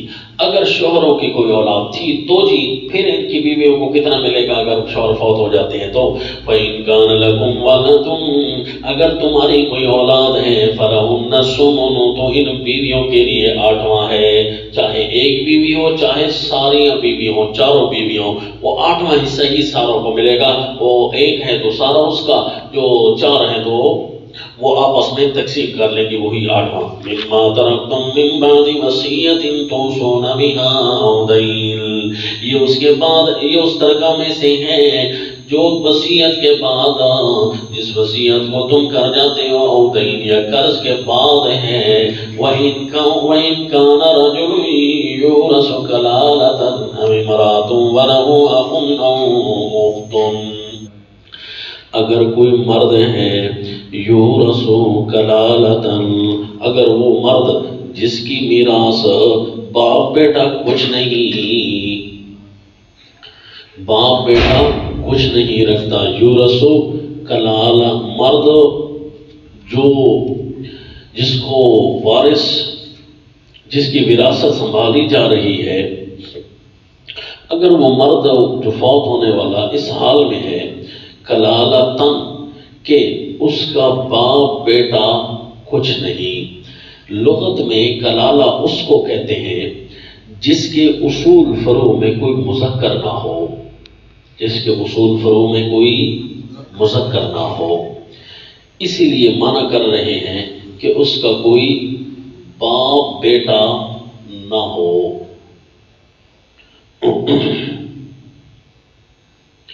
باپ بیٹا نہ ہو، یہ تو ہو گئی لغتاً، اور اصطلاح شریعت میں کچھ زائد بھی ہے کہ اس کی بیٹی بھی نہ ہو تو اس کو کلالہ کہتے ہیں، کیونکہ اللہ کریم نے صرف اصول فروع کی بات نہیں کی، صرف اس کے بہن بھائیوں کی بات کی ہے۔ تو اس کا مطلب یہ ہے کہ اصطلاح شریعت میں کلالہ کے اندر کچھ بات زائد بھی ہے، اصول فروع میں مذکر بھی نہ ہو اور اس کی ایک بیٹی بھی نہ ہو، تو پھر ایسا مرد جس کی وراثت تقسیم کرنی ہے، کلالہ، یہ بھی چلا دو، لائٹیں نہیں چلتی، چل چھوڑو۔ اب امرأۃ، یا عورت ہو ایسی ہی، اب امرأۃ من لکھ لو، یا عورت ہو ایسی ہی، یعنی عورت ہو یا مرد ہو، کلالہ ہو دونوں، جس کے اصول فروع میں مذکر کوئی نہ ہو، نہ باپ ہو نہ بیٹا ہو، اور بیٹی بھی نہ ہو، وَلَهُ أَخٌ أَوْ أُخْتٌ، یہ شرط آ گئی کہ اس کا بھائی ہو اور بہن ہو، فَلِكُلِّ وَاحِدٍ مِّنْهُمَا السُّدُسُ۔ اچھا بھئی ایک بات یاد رکھنا، یہ جو کلالہ ہوتا ہے نا، اس کا اصول فروع کوئی نہیں ہے، یعنی مذکر، باپ بیٹا اور فروع میں تو کوئی بھی نہیں ہے، یعنی مؤنث بھی کوئی نہیں ہے۔ تو پھر یہ جو کلالہ ہے، من کل الوجوہ کلالہ بنتا ہے، باپ نہیں ہے اور باپ کی بات، صرف ایک بہن ہے جو کہ مادری بہن ہے۔ کلالہ کی ایک ہوگی مادری بہن اور ایک ہوگی حقیقی بہن۔ مادری بہن وہ ہوتی ہے جسے اخت خیفیہ کہتے ہیں، کہ ماں کی بیٹی ہے لیکن اس کی ماں نے 2 شادیاں کی تھی، ماں نے 2 شادیاں کی تھی، کہ ایک بیٹی یہاں آ کر پیدا ہوئی ہے دوسرے خاوند کے پاس، اس کے باپ کے ہاں پیدا نہیں ہوئی تھی، اس کی ماں نے جب دوسری شادی کی نا، دوسرے باپ کے ہاں آ کر، سوتیلے باپ کے ہاں آ کر بیٹی پیدا ہوئی ہے، تو اس بیٹی کو کیا کہیں گے؟ اس کے لیے مادری بہن، اخت خیفیہ، یعنی مادری بہن ہے اس کی۔ اور مادری بہن وہ ہے جو اس کا سوتیلا باپ کے ہاں پیدا ہوئی ہے، اور حقیقی بہن اس کی کون سی ہوگی؟ جو اس کے اپنے باپ سے پیدا ہوئی ہے، اپنی ماں سے، اپنا باپ اپنی ماں۔ اس کی ماں نے جو پہلی شادی کی تھی یہ بھی پیدا ہوا تھا، اور اس کی ایک بیٹی بھی، بہن بھی پیدا ہوئی تھی، تو یوں یہ آپس میں اخت عینی بن جائیں گے، حقیقی بہن بھائی. اس کو کیا کہتے ہیں؟ اخت عینیہ، حقیقی بہن بھائی. یہ حقیقی بہن ہے جی اس کی، اور اس کی ماں نے دوسری شادی کر رکھی ہے، یا اس کی ماں کی پہلے شادی تھی اور وہاں سے وہ فوت ہوئی ہے، طلاق ہوئی ہے، تو پھر یہاں آئی ہے. کسی صورت میں صرف اس کی ماں کے بطن آپس میں مشترک ہیں، باپ مشترک نہیں ہے، تو اس کو حقیقی کہتے ہیں، مادری کہیں گے. اس آیت میں مادری کا ذکر ہے، حقیقی کا ذکر نہیں ہے. سورت کے آخر میں آ رہا ہے پھر کلالہ کا ذکر، یستفتونک فی الکلالہ جی ان امرؤ ہلک لیس لہ ولد ولہ اخت. وہاں پر جو بہن کا تذکرہ آئے گا نا وہ عینی یعنی حقیقی بہن ہوگی، یہاں بہن مادری، وہاں بہن حقیقی. بس یہ خیال کرنا. اب وہاں جا کر انشاءاللہ عقدہ کھلے گا کہ اللہ نے اتنی بعد جا کر حقیقی بہن کا قانون کیوں بیان کیا، مادری کا صرف یہاں کیوں بیان کیا. یہ انشاءاللہ عقدہ وہاں جا کر حل کریں گے. ابھی تو یہاں ہے اس کی بہن ہے. اچھا بہن کوئی بھی ہو سکتی ہے، بہن بھائی کوئی بھی ہو سکتے تھے، لیکن یہاں پر اللہ کریم نے صرف دو قسم کے بہنوں کا تذکرہ کیا ہے. ایک وہاں پر جا کر، ایک اس کا مطلب ہے کوئی جدا جدا حیثیت کی بہنیں ہیں. تو اس کی تائید ہو گئی حضرت سیدنا عبداللہ ابن مسعود رضی اللہ تعالیٰ عنہ سے کہ یہ واقعی مادری کا ذکر ہے. یہ کس کا ذکر ہے جی؟ مادری کا. صرف پدری بھی ہو سکتی ہے، صرف مادری بھی ہو سکتی ہے. اس کی صورت متعین کر دی صرف مادری کے ساتھ. حدیث پاک نے، صحابی نے جو رسول اللہ صلی اللہ علیہ وسلم سے پڑھے ہوئے آئے دی. اور جی باقی اس کی جو مباحث ہیں وہ اپنے فن پر. وَلَهُ أَخٌ أَوْ أُخْتٌ، اس کا کوئی بھائی ہے، او اختن یا بہن ہے، یعنی دونوں مادری. فَلِكُلِّ وَاحِدٍ مِّنْهُمَا السُّدُسُ، ان دونوں میں سے ہر ایک کے لیے ہے سدس یعنی چھٹا حصہ. فَإِنْ كَانُوا أَكْثَرَ مِنْ ذَلِكَ فَهُمْ شُرَكَاءُ فِي الثُّلُثِ، اگر ان میں سے ایک نے اس کلالہ کا وارث ہونے والے زیادہ ہیں، یعنی ایک ایک نہیں ہے بھائی یا بہن بلکہ زیادہ ہیں، فَهُمْ شُرَكَاءُ فِي الثُّلُثِ، تو پھر کل مال کی تہائی ان دونوں کے حوالے کر دی جائے، یا ان سب کے حوالے دو ہیں یا زیادہ ہیں اس سے بھی. ایک ایک ہوں تو کل مال کی چھٹا حصہ ان کے حوالے کر لیا جائے. اگر دو ہیں فَإِنْ كَانُوا أَكْثَرَ مِنْ ذَلِكَ، یعنی ایک ایک سے زیادہ ہیں، تو پھر ان دونوں کو یا ان ساروں کو ثلث دے دیا جائے. کہو جی آپس میں تقسیم کر لو. مِن بَعْدِ وَصِيَّةٍ يُوصَىٰ بِهَا أَوْ دَيْنٍ، آپ نے کیا پڑھا؟ اولاد، والدین، ازواج اور اولاد، والدین، ازواج اور کلالہ. یہ چار قسم کے لوگوں کے آپ نے چار قسم کی موتا کے یہ قانون بیان کیے. یعنی باپ فوت ہو جائے، یا بیٹا فوت ہو جائے، یا شوہر فوت ہو جائے، یا بیوی فوت ہو جائے، یا کلالہ فوت ہو جائے. یہ آپ نے احکام پڑھے نا جی. اور جی فَإِنْ كَانُوا مِن بَعْدِ وَصِيَّةٍ يُوصَىٰ بِهَا أَوْ دَيْنٍ غَيْرَ مُضَارٍّ، جب اوروں کا نقصان نہ کیا ہو، نیچے لکھ لو جی، جب اوروں کا نقصان نہ کیا ہو. وَصِيَّةً مِّنَ اللَّهِ، یہ تاکیدی حکم ہے اللہ کا. وَاللَّهُ عَلِيمٌ، اللہ سب کچھ جاننے والا ہے، تبھی تو یہ حصے دیے ہیں. حلیم، اللہ بڑا حوصلے والا ہے کہ اللہ نے کسی پر ظلم نہ ہونے دینا ہے. اللہ نے کسی پر ظلم ہونے نہیں دینا. اللہ خود بھی حوصلے والا ہے، لوگوں کو بھی اسی طرح بناتا ہے کہ مال کے اندر زیادتی، کمی، تکم پیل یہ نہ کریں، بلکہ حوصلے کے ساتھ رہیں، کیونکہ اللہ بھی بڑے حوصلے والے قانون ارشاد فرماتے ہیں. تِلْكَ حُدُودُ اللَّهِ، یہ حدیں باندھی ہوئی ہیں اللہ کی. اشارہ تعیین حقوق کا کیونکہ تعین الحقوق ہو رہی تھی نا، یہ حدیں ہیں اللہ کی. وَمَن يُطِعِ اللَّهَ وَرَسُولَهُ يُدْخِلْهُ جَنَّاتٍ تَجْرِي مِن تَحْتِهَا الْأَنْهَارُ خَالِدِينَ فِيهَا وَذَلِكَ الْفَوْزُ الْعَظِيمُ. اور جو بندہ اطاعت کے نہ مانے اللہ کا اور رسول کا، اللہ اس کو جنات میں باغات میں داخل کریں گے جس کے نیچے نہریں جاری ہوں گی. کل میں نے آپ کو عرض کیا تھا نا کہ یہ حقوق مالیہ یہ اتنے زیادہ ہیں کہ ان حدوں کی حفاظت کرنے والے کو براہ راست جنت کی بشارت ہے، جو کہ احکام علمیہ پر عمل کرنے کی بشارت ہوتی تھی. کیوں جی؟ سب سے زیادہ ظلم اسی طرح ہوتے ہیں. اور پھر یتیموں کی رکھوالی کے اتنا زیادہ فائدہ ہے کہ اللہ نے وہ والی بشارت دے دی ہے یتیموں کے حقوق کو مالی بیان کرنے کے بعد جو بشارت اللہ مومنین کو دیا کرتے ہیں. تو اس لیے مومن یتیموں کے حقوق کی پاسداری بڑی عمدہ شے ہے. یتیموں کے حقوق کی بات ہو رہی تھی نا، اس کے اندر اللہ نے باقی ورثاء کے حصے بھی متعین کر دیے کہ یتیم تو صرف اولاد ہوتی ہے جی، تو اولاد کی وجہ سے دوسروں کو بھی حصہ تو دینے پڑتے ہیں. یوصیکم اللہ فی اولادکم، اللہ ان یتیموں کے بارے میں، اولاد جو یتیم ہوتے ہیں ان کے وصیت تو کرتا ہے، ساتھ ساتھ دوسروں کے حقوق متعین ہو جائیں تاکہ ان یتیموں کے حقوق کی پاسداری ہو جائے.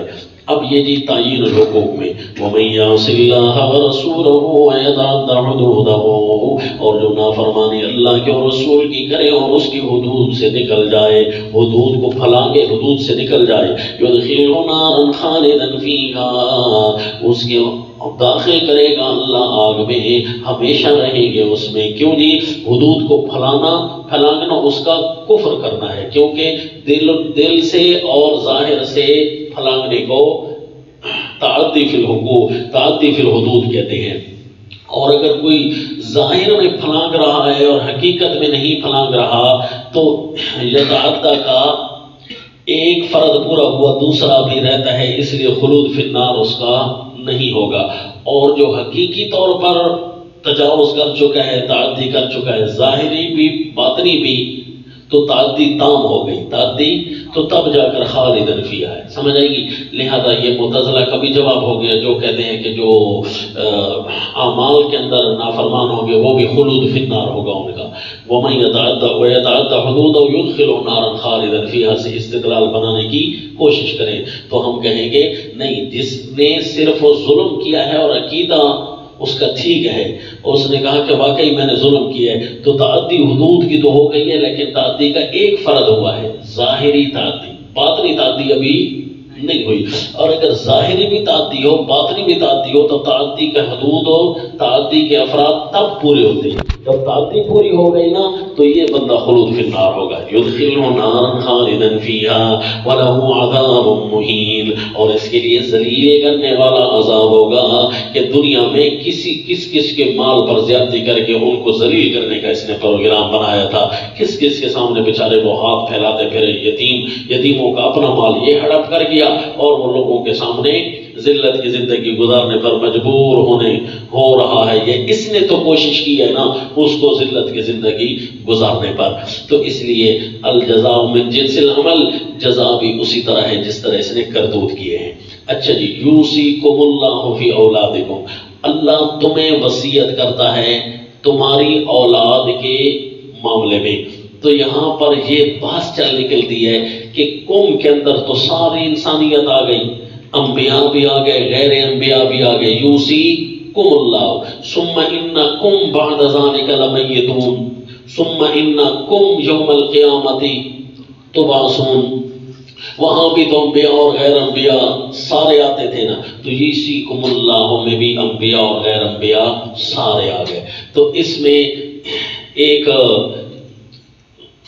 غیر اسلامی فرقہ، اسلام کی طرف منسوب ہونے والا جو براہ راست اسلام سے صحابہ سے ٹکر لینے کی کوشش کرتا ہے، یعنی شیعہ فرقہ، اس نے کہا یہاں پر وراثت ساروں کی شامل ہوتی ہے، انبیاء کی بھی اور غیر انبیاء کی بھی.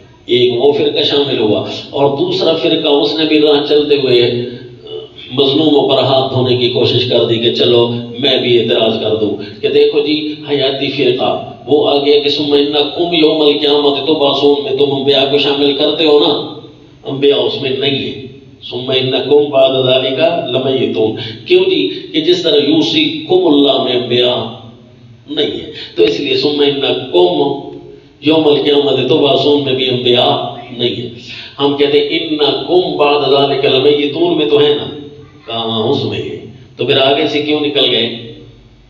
لہذا یہ راہ چلتے ہوئے وہ ہاتھ دھونے کی کوشش کر رہے تھے نا، پاس کوئی اور چلنے لگی تھی اور راہ چلتے ہوئے ہاتھ دھونے کی، ظلم کرنے کی انہوں نے بھی کوشش کی ہے، تو ان کو بھی ساتھ ساتھ جواب دیں گے، شیعہ کو بھی جواب ملے گا اور ان کو بھی ساتھ ساتھ جواب مل جائے گا۔ کیسے جی؟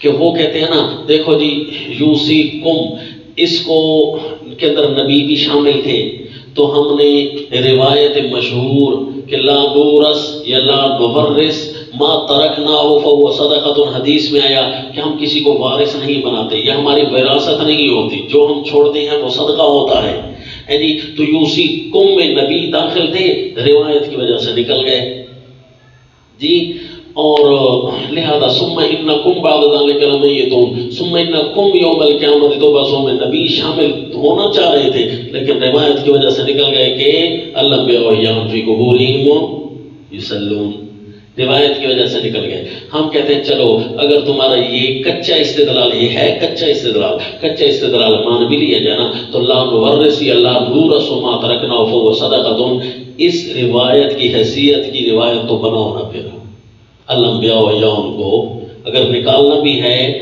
روایت کے ذریعے تو پھر اس حیثیت کی روایتیں ٹوٹل ہیں 7۔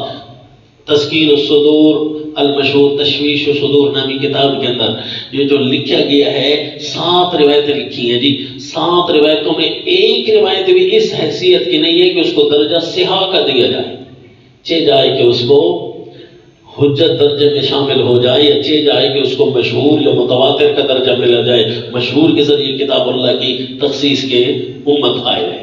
لیکن ہم کہتے ہیں یوصیکم، یہاں نبی شامل ہوں اور ان کو کسی روایت کے ذریعے نکالا جائے۔ اب شیعہ کو جواب، روایت اور ساتھ ساتھ ہاتھ دھونے والوں کو بھی، مظلوموں پر ہاتھ دھونے کی کوشش کر رہے تھے نا، ہم پر ان کی طرح یہ بھی چڑھائی کر رہے تھے، ساتھ ساتھ ان کو بھی جواب ہو جائے گا۔ ہم کہتے ہیں یوصیکم، اس میں نبی داخل ہوتے تو نکالتے نا۔ اگر ہم آپ سے پوچھیں بھائی اس میں نبی داخل کر کے دکھاؤ، تو پھر تو آپ گراریاں سیٹ ہو جائیں گی نا دماغ کی۔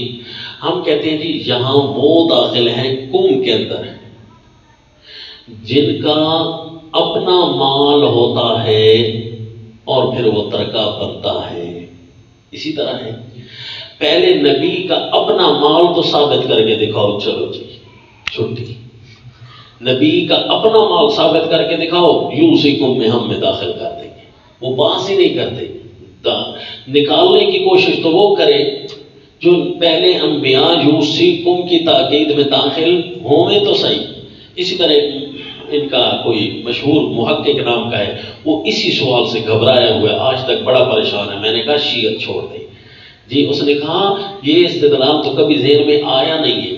ہم نے کہا بس آ گیا ہے تو اب آ گیا ہے کہ پہلے نبی کو صاحب مال تو بناؤ نا، وہ صاحب الکتاب ہوتے ہیں، ان کی حیثیت ہی اللہ نے الگ بنائی ہے، ان کا مال ہے ہوتا ہی نہیں ہے، اللہ ان کو کچھ نہ کچھ اسپیشل کر کے ان کے اموال اللہ بنا دیتا ہے، ورنہ وہ اصل مال کہیں اور کے ہوتے ہیں۔ اللہ اجازت دیتے ہیں کہ میرے پیغمبر آپ فلاں جگہ سے استعمال کر سکتے ہیں اپنی ضروریات، جس طرح میرے نبی صلی اللہ علیہ وسلم کے لیے اللہ نے مال فے بنایا، وہ تھا تو اصل مال فے نہ، مال نبی تو نہیں تھا۔ ما افاء اللہ علی رسول منہ فما اوجفتم علیہ من خیل ولا رکاب ولکن اللہ یسلط فللہ وللرسول وَلِذِي الْقُرْبَى وَالْيَتَامَى، وہ شریعت اسلامیہ کا فنڈ ہوتا ہے مال فے، وہاں سے اللہ کے نبی کے اخراجات اللہ نے بنانے کی اجازت دے دی ہے، تو وہ نبی کا مال تو ہے نہیں۔ اسی لیے میرے نبی نے فرمایا مَا تَرَكْنَا فَهُوَ صَدَقَةٌ، جو ہم چھوڑ کر جاتے وہ ہمارا تو تھا ہی نہیں، وہ تو مال صدقہ کا تھا، وہ مال، اب روایت سمجھ آئی، وہ مال صدقہ کا تھا، وہ اللہ نے ہمیں کھانے کی اجازت دی ہے، استعمال کی اجازت دی ہے، لہذا وہ پھر اپنے اصل مصرف میں شامل ہو جائے گا، مال فے میں۔ وہ اللہ نے بنائی ہے، قرآن پڑھ کر ہم نے دکھا دیا۔ اسی طرح مال فے وہ ہوتا ہے جو بغیر لڑے کے حاصل ہو، وَلَٰكِنَّ اللَّهَ يُسَلِّطُ رُسُلَهُ مَا أَوْجَفْتُمْ عَلَيْهِ مِنْ خَيْلٍ، جس پر تم نہیں لڑے ہو۔ سورۃ حشر کی آیتیں پڑھ رہا ہوں۔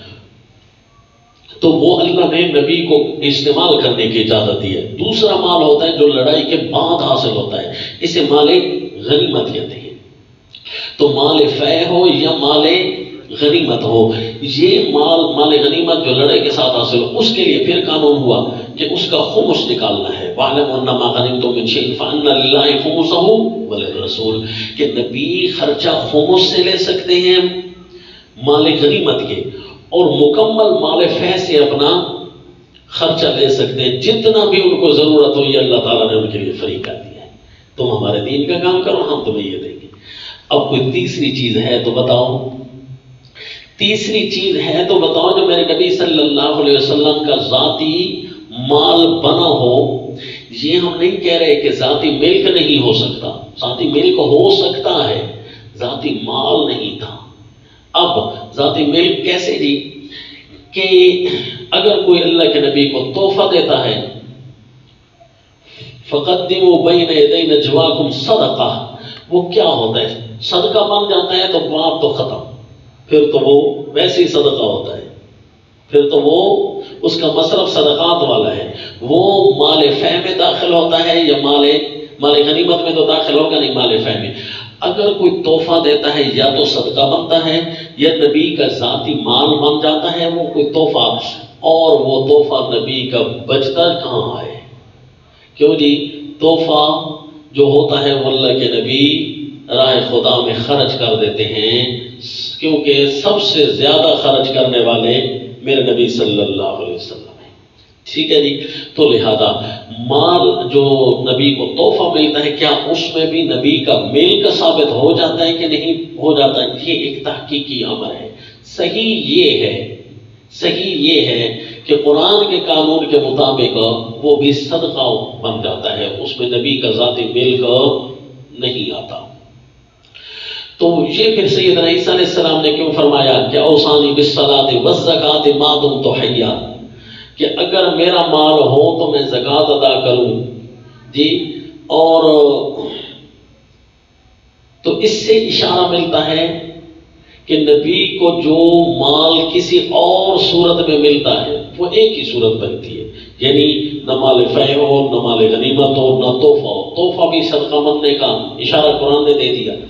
اب چوتھی صورت ہے وراثت کے ذریعے مال کا وارث بنے۔ تو وراثت کے ذریعے اگر مال کا مالک بنتے ہیں نہ کوئی جی، تو وہ انبیاء بن سکتے ہیں۔ اس سے ثابت ہوتا ہے کہ نبی کا ملک آ جاتا ہے، کیونکہ میں نے کہا نا نبی مالک بنتے ہیں کسی چیز کے یا نہیں، تو تحقیقی امر ہے تحفے کے مالک نہیں ہوتے، تحفے کی خرچ کر سکتے ہیں، وہ صدقہ بن جاتا ہے، قرآن کا اشارہ ہے۔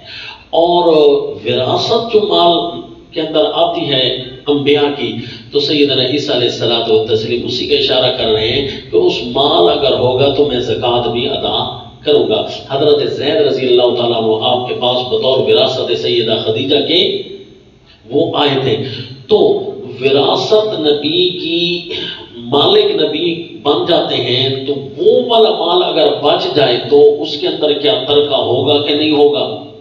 وہ ترکہ بنے گا کہ نہیں؟ تو میرے نبی نے ارشاد فرما دیا کہ وہ، کیونکہ روایت کے اندر لفظ ایسے بولے جو دونوں کو شامل ہو گئے، جو ہم چھوڑ جائیں نا وہ ہمارا ہوتا ہی نہیں ہے، وہ صدقہ ہوتا ہے، یا جو ہم چھوڑ جائیں نا وہ صدقہ بنتا ہے۔ لفظ حدیث کے ایسے بولے جوامع الکلم کہ جو دونوں کو شامل ہو گئے۔ اگر میرے نبی خود کسی غیر نبی کے وارث بنے ہوں، یعنی آپ صلی اللہ علیہ وسلم کے گھر وغیرہ جو مکہ میں تھے، اگرچہ بعد والوں نے بیچ دیے، فتح مکہ کے موقع پر فرمایا ہمارے بچے کچھ نہیں ہے، عقیل نے سب کچھ بیچ ڈالا ہے، تو بطور وراثت غیر انبیاء اپنے آبا و اجداد سے وراثت میں پایا تھا، وہ بچہ ہی نہیں تھا میرے نبی کا صلی اللہ علیہ وسلم۔ تو کسی نبی کا ملک ہونا اور بات ہے، کسی نبی کا اپنا مال بچ جانا وفات کے بعد یہ اور بات ہے۔ جس نبی کی بھی آپ وراثت بنائیں نا اس کا مال بچا کر دکھائیں۔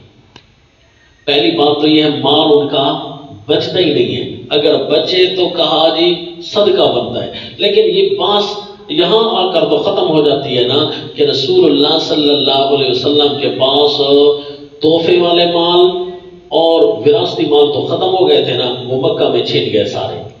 تحفے والے مال تھے نہیں جن کو ترکہ بنایا جاتا، اگر تھے تو دکھاؤ کون کون سے تھے جن کو ترکہ بنایا جاتا۔ کوئی بھی ایسا مال نہیں تھا، وہ یا مال فے تھا یا مال غنیمت تھا۔ اگر کوئی کسی طرف سے تحفے آتے بھی ہیں بادشاہوں کی طرف سے تو ان کا مصرف سرکاری خزانہ ہوتا ہے، بادشاہوں کو ملنے والے تحائف وہ ان کو اس کرسی کی وجہ سے ملتے ہیں نا، اس منصب کی وجہ سے ملتے ہیں، کہ لہذا منصب تو کسی کا ذاتی نہیں تھا، وہ تو حکومت اسلامیہ کا منصب ہوتا ہے۔ لہذا اس کا فرض یہ ہے کہ کسی بھی والی کو اگر کوئی تحفہ ملتا ہے تو اس کا قانون، اگر گھر بیٹھے رہتے تو تحفہ ملتا، اگر تمہیں ہم نے حاکم بنا کر بھیجا ہے تو حدیث میں آتا ہے صحابہ کو جو تحفہ ملا ہے اس سفر کے دوران وہ تمہارا ذاتی نہیں ہوگا، وہ سرکاری املاک ہیں، ان کو جمع حکومت اسلامیہ کا چیز ہے، ان کو جمع کرانا ہوگا۔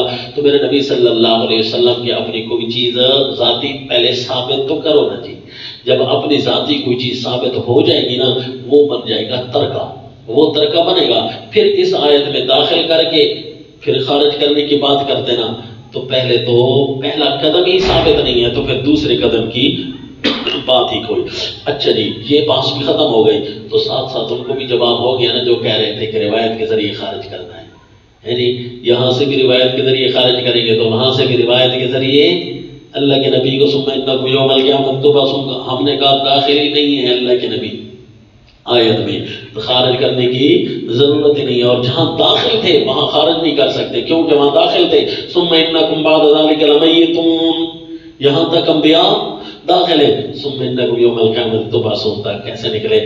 تو یہ دونوں قسم کے لوگ ان کو جواب مل گیا۔ یوصیکم کے اندر خلاصہ یہ کہ نبی کو شامل کرنے کے لیے ضروری ہے کہ نبی کا مال پہلے دکھاؤ، وہ بھی قرآن سے۔ جب قرآن سے نبی کا مال دکھاؤ گے تو تب قرآن کی آیت میں داخل ہوگا، اور اگر قرآن سے نہیں دکھاؤ گے، اور ہم دکھاتے ہیں کہ نبی کا مال ہوتا نہیں ہے۔ پہلی آیت ووارث سلیمان داؤد، حضرت سیدنا سلیمان علیہ الصلوۃ والتسلیم وارث بنے سیدنا داؤد علیہ الصلوۃ والتسلیم کے، قرآن میں ہے۔ اور حضرت سیدنا داؤد علیہ الصلوۃ والتسلیم کا ایک ہی وارث تھا جی؟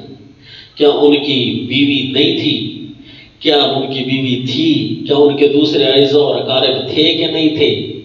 وارث سلیمان کے اندر تو یہ لگتا ہے کہ جی ایک ہی بچ گئے تھے، لیکن ہم کہتے ہیں یہ تو ثابت نہیں ہے نا، دوسرے رشتہ دار بھی تھے۔ اگر دوسرے رشتہ دار تھے تو وارث سلیمان کا معنی ہم کر کے دکھاتے ہیں۔ کیسے جی؟ قرآن کی دوسری آیت آگے جی، سورہ مریم کے اندر ہے کہ یرثنی و یرث من آل یعقوب، اے اللہ حضرت زکریا علیہ الصلوۃ والتسلیم فرما رہے ہیں اے اللہ مجھے ایسی اولاد دے جو خاندان میرا بھی وارث بنے اور خاندان یعقوب کا وارث بنے۔ کیوں جی؟ کہ میں اللہ ڈرتا ہوں میرے بعد جو رشتہ دار وہن العظم منی واشتعل الراس شیبا ولم اکن بدعائک رب انی خفت الموالی، تو اس کا مطلب رشتہ دار تو اللہ کے نبی کے تھے۔ خاندان یعقوب کا وارث تو ایک نہیں ہے نا، خاندان یعقوب میں تو 12 بھائی پہلے بھی تھے، اور یہ خاندان یعقوب کے میں سے سلسلہ آ رہا ہے، پورے خاندان یعقوب کا ایک والدہ وارث بنے تو یہ کیا ہوتا ہے؟ خاندان کی موجودگی میں صرف ایک وارث بنے تو یہ کیا ہوتا ہے؟ یہ وراثت علمیہ، وراثت خاصہ مراد ہے، وراثت مالیہ مراد نہیں ہے۔ تو سیدنا داؤد علیہ السلام کے وارث جو بنے حضرت سیدنا سلیمان علیہ السلام، تو یہ علمی وارث بنے۔ اور آگے فرمایا یا ایھا الناس علمنا منطق الطیر، جی تو ہم نے دکھا دیا کہ نبی جو وارث، نبی کی جو وراثت ہوتی ہے نا وہ وراثت علمیہ ہوتی ہے، وہ وارثہ و یرثنی وہ وراثت مالیہ نہیں ہوتی۔ لہذا رسول اللہ صلی اللہ علیہ وسلم کی پہلے وراثت ترکہ ثابت تو کرو نا، پھر وراثت کی بات ہوگی۔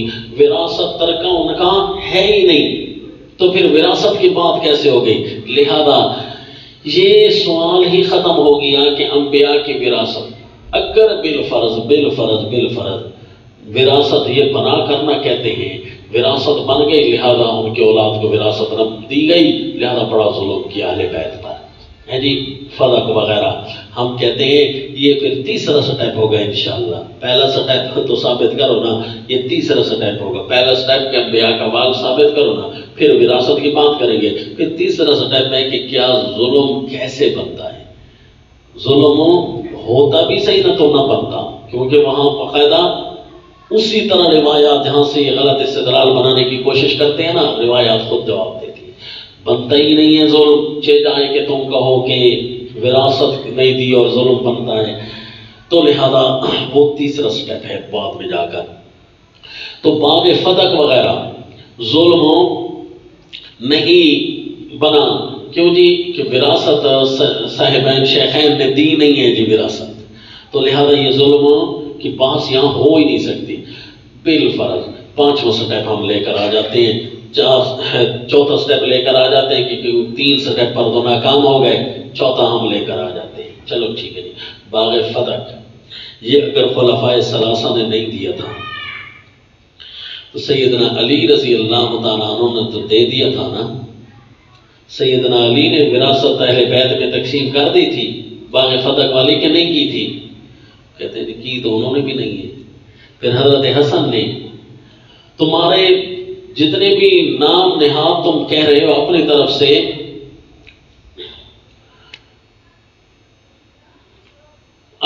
سے، جو تم کہہ رہے ہو کہ ہمارے اتنے ائمہ ہیں، 12 ائمہ میں سے کسی نے اگر ایسا کام کیا ہے تو دکھا دو، پھر یہ نہیں تو ڈھنڈورا پیٹنا بند کر دو، کسی نے بھی یہ کام نہیں کیا وراثت کی تقسیم، تو اس کا مطلب ہے اصل کیا ہے؟ اس کا مطلب یہ ہے اصل کچھ اور ہے کہ نبی کی وراثت ہوتی ہے۔ تین کو تو تم نے نعوذ باللہ ظالم بنا دیا، تو باقیوں پر بھی کیس کیوں نہیں بنتا تمہارے بقول انا للہ و انا الیہ راجعون۔ اور جی یہ تعیین الحقوق بھی ہو، قانون بیان کر کے قانون اموال الیتامہ، پھر تشریح القانون شروع کی۔ تشریح القانون کے 2 حصے تھے، تعیین الحقوق پوری ہو گئی، اب 2 آیتیں ختم کرتے ہیں آگے تک، اگلے یا ایھا الذین آمنوا تک یہاں ہے تحدید الحقوق کہ حقوق ساروں کو دینے ہیں، لیکن ان کے حق نہیں دینے، روک دینے، کیونکہ ان کا حق بنتا ہی نہیں ہے، یہ مستحق نہیں ہے۔ حق تو کھڑے تھے لیکن یہ مستحق نہیں ہے، حد بندی اللہ لگا رہے ہیں۔ کیسے جی؟ واللاتی یاتین الفاحشہ، مرد ہوں یا عورتیں ہوں، اگر فحش کو لائیں، بدکاری کریں، تو آگے واللذان مردوں کا ذکر ہے اور یہاں عورتوں کا ذکر ہے۔ واللاتی یاتین الفاحشۃ من نسائکم، اور وہ جو بدکاری کرے فاحشۃ من نسائکم تمہاری عورتوں سے، فاستشہدوا علیہن 4، یہاں فحش تو ہر قسم کے گناہ کو شامل ہو سکتا تھا، جس طرح یأمرکم بالفحشاء کے اندر میں عرض کر گیا ہوں سورہ البقرہ کے اندر، لیکن یہاں فاستشہدوا علیہن 4 ہے نا، یہاں سے بدکاری سے زنا مراد ہے، جو گواہ لاؤ ان پر 4، فاستشہدوا علیہن 4 منکم فإن شہدوا، اگر وہ 4 گواہی دے دیں، فامسکوہن فی البیوت، تو ان کو عورتوں کو بند رکھو اپنے گھروں میں، حتی یتوفاہن الموت، حتیٰ کہ اٹھا لے موت ان کو، او یجعل اللہ لہن سبیلا، اگر یتیموں میں عورت مرد ظالم ہوتے ہیں تو عورتیں بعض اوقات ظلم کرنے لگ جائیں، تو چونکہ تم ان کے رکھوالے ہو لہذا مال ان کے حوالے کرنا تو کجا، اب ان کو گھروں کے اندر بند رکھو، کیونکہ یہ معاشرے کا ناسور نہ بن جائیں، معاشرے کو غلط نہ کریں، ان کو بند کر کے رکھو یہاں تک کہ موت آ جائے، یا اللہ ان کے لیے کوئی اور صورت بنا دے، یعنی ان کے بیاہ کی کوئی اور صورت نکل آئے، کوئی ہو جو ان کو بیاہ کر لے جائے، اسی طرح تمہاری طرح جس طرح تم نے شرافت کے ساتھ ان کو اللہ کی حدوں کے نیچے رکھا، اسی طرح کوئی اس کے یہ صحیح کر کے معافیاں مانگ لیتی ہے، کسی کے دل میں آ جاتی ہے ہاں بھائی واقعی بات تو اسی طرح اس نے صحیح کر کے معافیاں، اگر تو معافیوں کی صورت کوئی اور صورت نظر نہ آئے تو موت تک پھر بدکار عورتوں کو معاشرے کا فرد نہیں بننے دینا، پھر ان کو کڑی نگاہ میں رکھو۔ او یجعل اللہ لہن سبیلا، یا مقرر کر دے اللہ ان کے لیے کوئی راہ۔ یہاں پر یہی ہے کہ وہ توبہ کر لے گی، کوئی بھی صورت اللہ اس کے لیے نکالے گی، جی اللہ کے سامنے کوئی صورتیں کم تو نہیں نہ پڑ گئی۔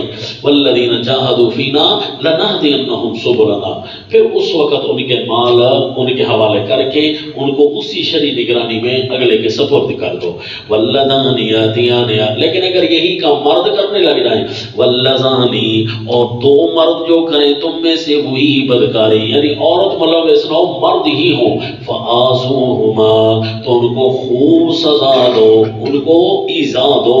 فإن تابا وَأَصْلَحَا فَأَعْرِضُوا عَنْهُمَا، اگر وہ دونوں توبہ کر لیں اور اپنی اصلاح کریں، فَأَعْرِضُوا عَنْهُمَا، تو ان کا خیال چھوڑ دو، پھر ان سے اعراض کر دو۔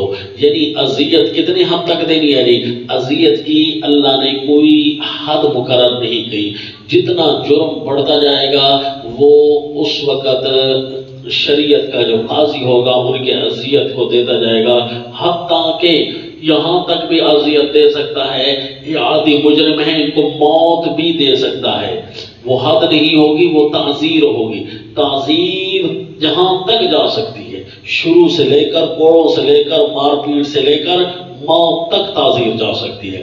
پھر عبرتناک سزاؤں تک بھی، موت کی صورت بھی متعین نہیں، عبرتناک سے عبرتناک بھی تعزیر اس کو دے سکتے ہو، کیونکہ لفظ آزوما نے سارے افراد کو شامل کر دیا، شدت، نرمی، سختی، ہر قسم کے فرد کو لفظ آزوما شامل ہے۔